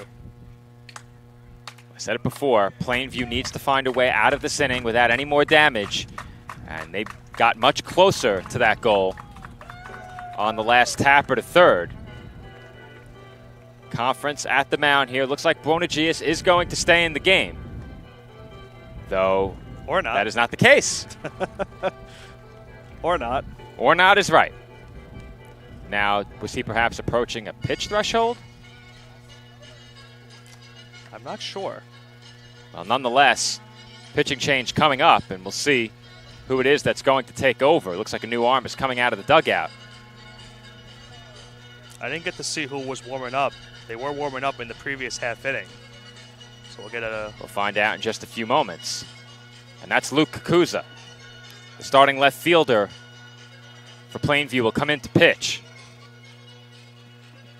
And we saw this earlier in the game. Trent Sales was asked to come in a big spot. He inherited the bases loaded with 2 outs, got out of it. And now, with 2 on and 2 out, Plainview will send Kakuza into the game, trying to keep this a 2-run game. A big pressure situation for Kakuza, trying to keep it a 2-run game and give his team a chance to potentially walk it off in that bottom of the 6th inning. So, all important at bat coming up right here for Kakuza if he can get that final out of the inning. If not, EGC will definitely love to have those insurance runs going into the bottom of the 6th. 1 open base to play with here. Of course, ideally, you don't want to use it, but that's something to keep in the back of your mind, especially with a pitcher who's coming out of the bullpen on a very hot day. We saw one of Kakuza's warm-up tosses go to the backstop, So there is that extra level of breathing room with the open third base, but again, you don't want to put yourself in a situation where you have 2 runners in scoring position if you don't have to. Bottom half of the lineup now for EGC, 7 through 12. First man to face Kakuza will be Trent Sales. We said it before. He's in line to win it and could certainly put this one a bit more out of reach, especially with an extra base hit. But Plainview in all likelihood will have a chance within striking distance come the next half inning. I said it many times already, Nick. They need to find a way to get this out. If they can get the out and keep it a 2-run game, I said it, they have an opportunity to potentially walk it off or tie the game at least in that bottom of the 6th. But anything further than 2 runs could be out of reach for them to try to win it. Kakuza's first pitch to Sales misses upstairs. And they are respecting the bunt against the left-handed hitter.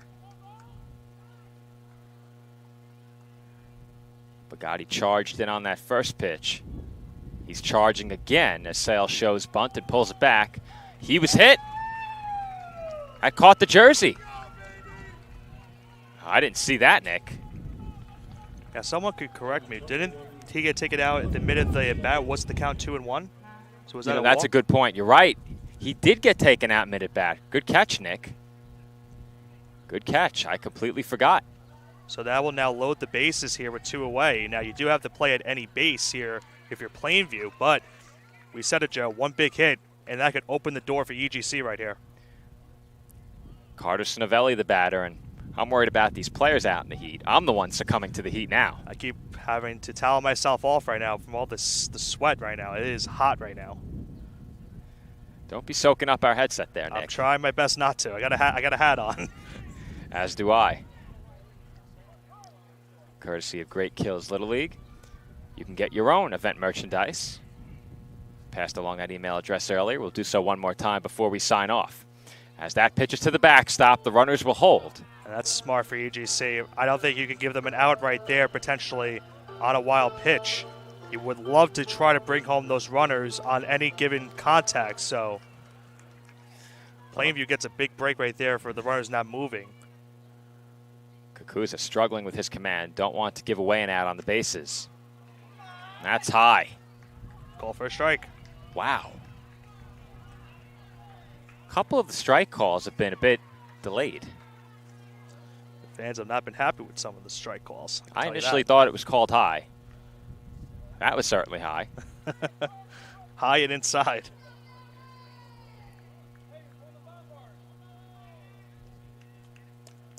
Eli Parkinson would be next.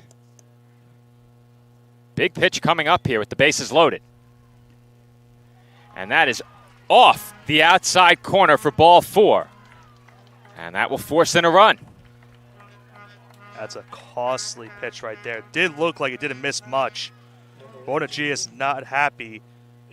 Or excuse me, not Bonagius. I forgot the pitching change. Kakuza not happy, as he thought that was strike 3 and brings home another run for EGC. Another big-in-time insurance run for them here in the top of the 6th. Parkinson shows bunt, takes a strike, and Nick, another run here, and this game really begins to get away from Plainview. Cannot let it get any further than 3. They led 3-2. As that ball's hit well, deep left field, and that will land at the base of the wall. 1 run is in. 2 runs will score, and that is all. However, it is a 2 RBI double for Eli Parkinson. He has broken this game open. It's now 8-3. And I don't know if you saw that, Joe, but Kakuza throwing the ball into the dirt. He is really frustrated with himself, as there's a 2-run double for Parkinson to now open up this lead for EGC, and they have to feel very now confident going into that final inning. Now, not a 1-run lead anymore. They have a very sizable lead. That's a big hit by Parkinson, and that gives EGC plenty of breathing room. We spoke about it earlier, Nick. Also, EGC not a team that has allowed many runs in any game. I think the most they've allowed in a single game is 5. They allowed 5, 2, and 1. They've allowed 3 in this game. Not a bad effort at the plate by Plainview, but looking back earlier in the game when they had the bases loaded, they only scored once, and the deficit now has grown to 5, but just a short time ago, those runners they left on base looming large. And Joe, you said the 5 runs. Remember who that was against? Massapequa Coast. They are in opportunity to potentially see those two teams again for the championship. And what a game that was under the threat of rain and thunderstorms. Extra inning affair. It went 8. And Plainview is down to their final 3 outs. EGC 3 outs away from setting up a rematch tomorrow. And that hit him. That's another hit batter, and Plainview just can't get the 3rd out. And again, loads the bases for EGC.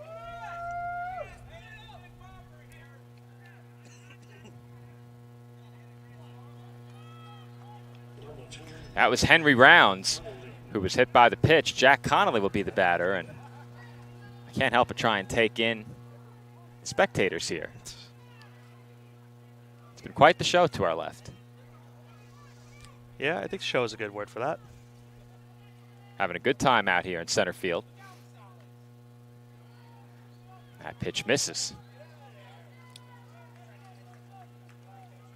Game already opening up for EGC. They could certainly open it up even further with another big hit into the gap. 1-0. That's a called strike.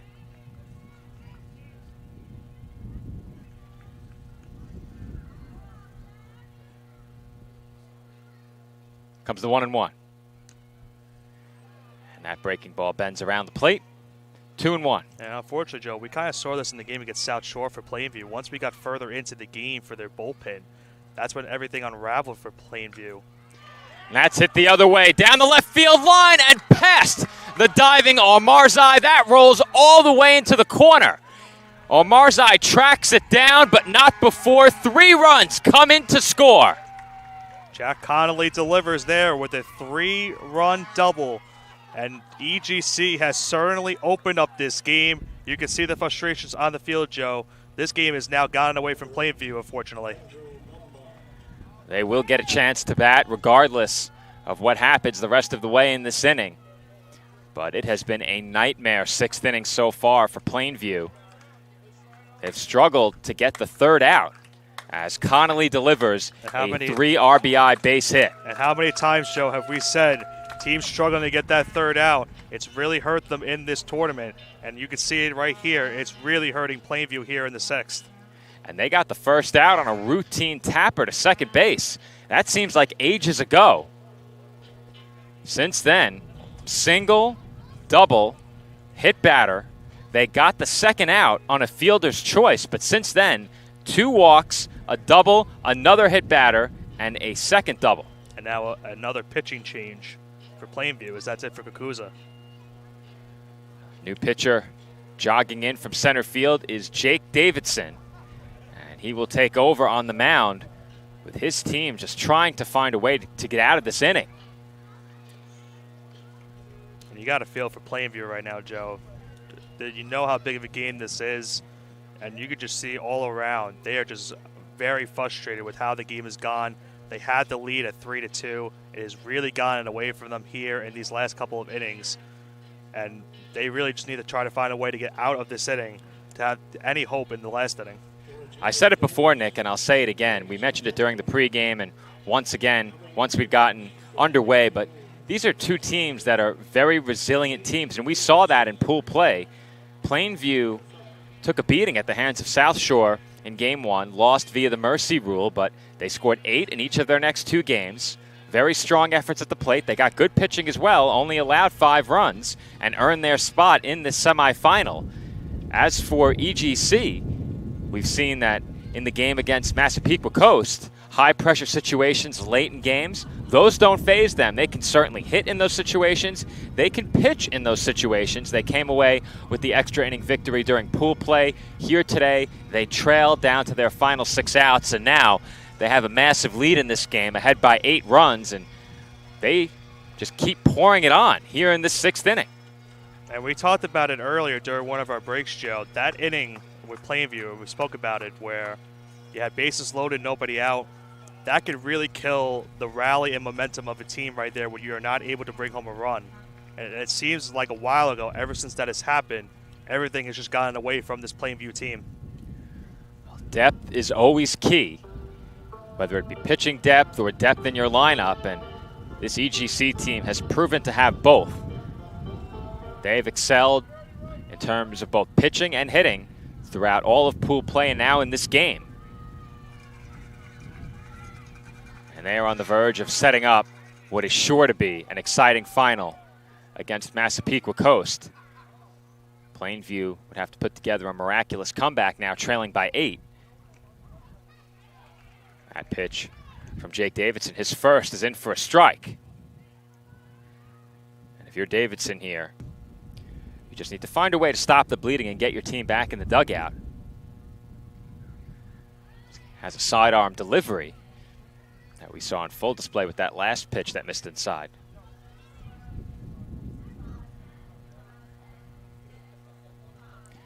That's fouled back.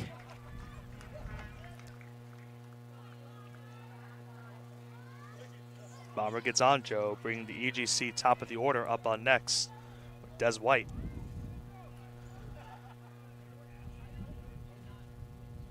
Pitch on its way. That's low. Well, even with the big lead, these at-bats for EGC have also been very good in this inning. They typically have to be in order to work the amount of walks they've issued. As that's going to fall. And that's another RBI hit. I thought that was a routine pop-up, Nick. And Bugatti now playing second didn't have a play, and neither did either of the outfielders. I think it was a miscommunication for Plainview, as Bugatti looks like had an opportunity to make that play, but, but stopped as he thought maybe his center fielder, right fielder, maybe one of them called him off to make the play, and it dropped in between all of them for another run for EGC. Well, that's a bloop single for Andrew Bombird, and it is back to the top of the lineup. EGC has batted around here in the 6th inning. And that is smoked, just foul down the right field line. Got to watch out at first. First base coach and the umpire.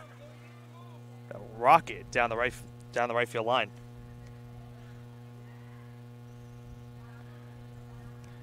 And those have been the breaks in this inning for Plainview.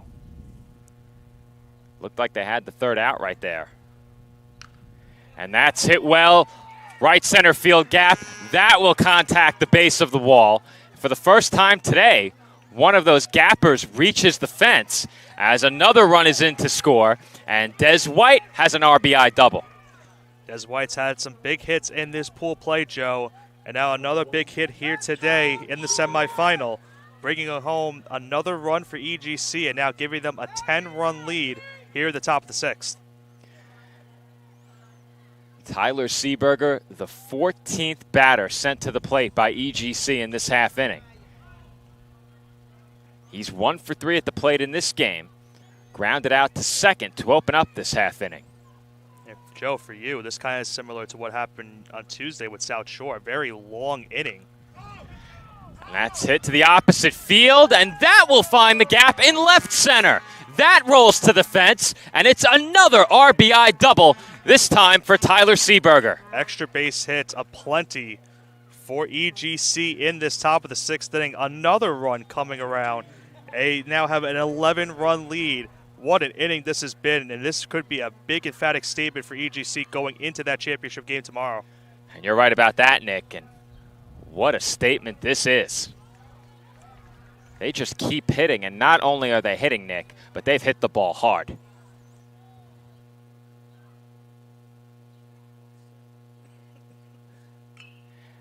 And that's hit to shallow left, and that will fall for a hit. Seeberger scores, and Carter LaGrave has his second RBI of the game with that single. Another run added for EGC. When we started the inning, they were looking to just get at least 1 or 2 runs for some insurance. They've gotten more than that. They have a very comfortable lead now going into that bottom of the 6th. Well, Nick, it doesn't seem to matter where they hit it. The ball just finds open real estate. Right. I'm curious to know, Joe. Now I don't see the screen off of my hand, but how many hits now EGC has in this game? 15. An impressive showing from EGC. Alex Therian at the plate for the second time in this inning. He doubled home a run. The all-important game-tying run for EGC. He was erased on a fielder's choice moments later, but that did not slow down EGC in this inning. And Nick, it's just hard to believe that when he was erased on the fielder's choice, there were 2 outs in the inning. All right. And now he bats for a second time.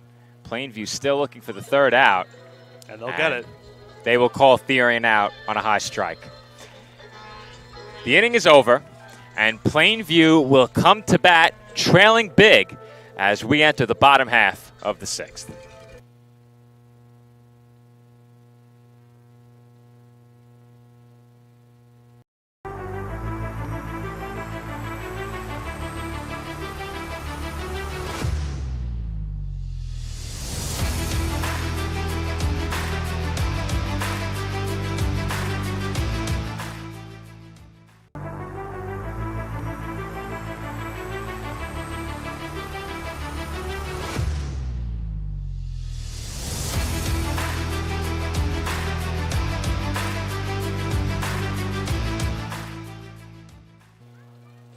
And we are back for the bottom half of the 6th inning. And an 11-run explosion for EGC in the top half has broken this game wide open.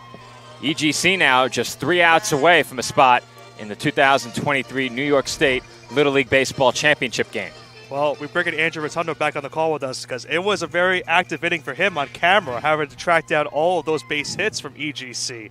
So, Andrew, what did you see overall from that previous half inning from EGC? I know it was a lot to take in, especially with 2 outs. Just a lot of runs and a lot of hits there. I mean, just so much to dissect in that half inning, and that took around 25, 30 minutes to complete. So, as much offense as we've seen from any team in this whole tournament so far. Andrew has to have some whiplash from swinging the camera back and forth in that inning.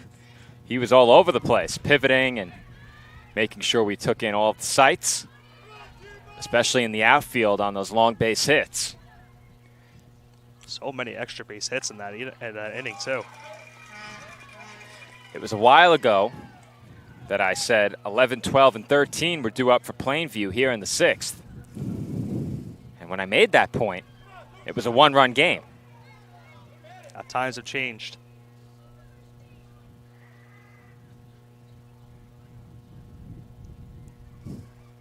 Sales comes set. That misses low for ball 4. Now, Andrew, while we have you on the call, since you saw most of that game between Massapequa Coast and EGC, what does Massapequa Coast have to do differently in that game tomorrow against this EGC team in order for them to win the championship? Pitching and infield defense, we're seeing the same thing, from the pitching of Plainfield. EGC is just not letting up offensively, so Massapequa is really going to have to find their stride on the mound, and they're going to have to not let up on the mound against this EGC team. Is EGC now over 30 runs total in 4 games here in this tournament so far. Now, I know I might be putting Andrew on the spot here. Maybe we can give him a roster if we have one for Massapequa Coast lying around, but I was going to ask him who we might expect to see pitch, as Nick and I have seen Mateo Pepia twice.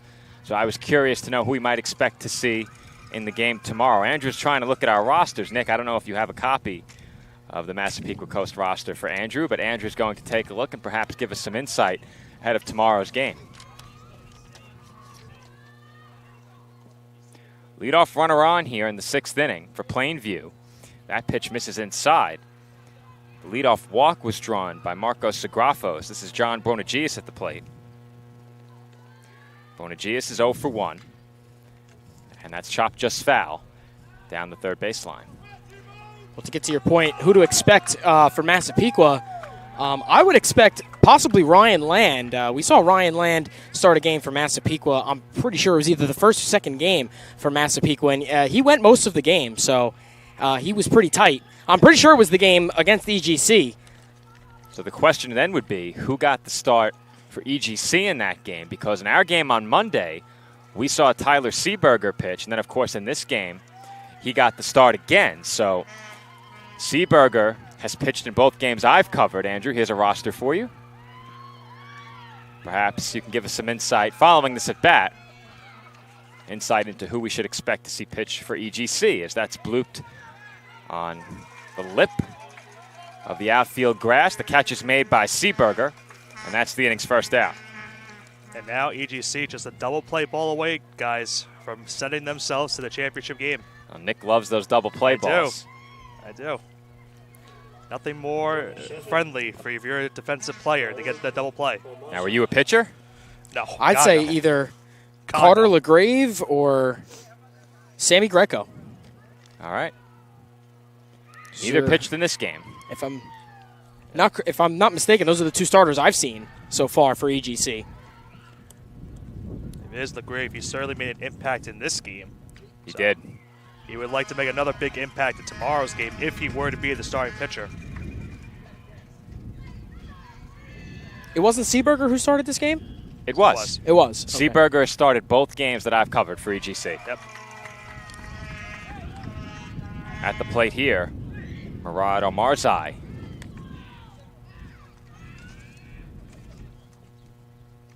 He looks at that pitch away.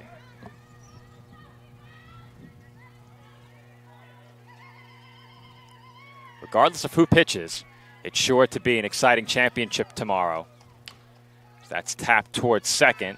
Parkinson will have to go to first, and the throw is in time for out number 2. No chance there for double play ball for Parkinson as it was slowly hit to second base, just getting the out at first base in time. As now EGC is 1 out away from moving on to take on Massapequa Coast once again. Just want to make sure we reiterate the point one more time. Tomorrow's game will get underway at 10 a.m. ahead of the originally scheduled start time. So for those of you looking to tune in tomorrow morning, 1 hour earlier than expected, as they hope to beat inclement weather rolling into the area. And you'd really hate to see a championship game impacted by any poor weather. Fortunately, our broadcast won't have to worry about it. That's fouled away. Plainview now down to their final out. Micah Farber, the batter. He's 1 for 2. Doubled back in the 4th. Struck out in his first plate appearance to open the bottom half of the first inning. Well, Joe, no matter what game it's been today, it has been a great crowd here, not only at Great Kills, but also in our live chat. Overall, it's been a great experience on the day. So it looked like right there that was a strike, but I guess not. The EGC supporters are ready to charge into the finals, if you didn't hear it before. There's a strike. That pitch is in for a called strike. They thought that they were going to charge in maybe one pitch sooner.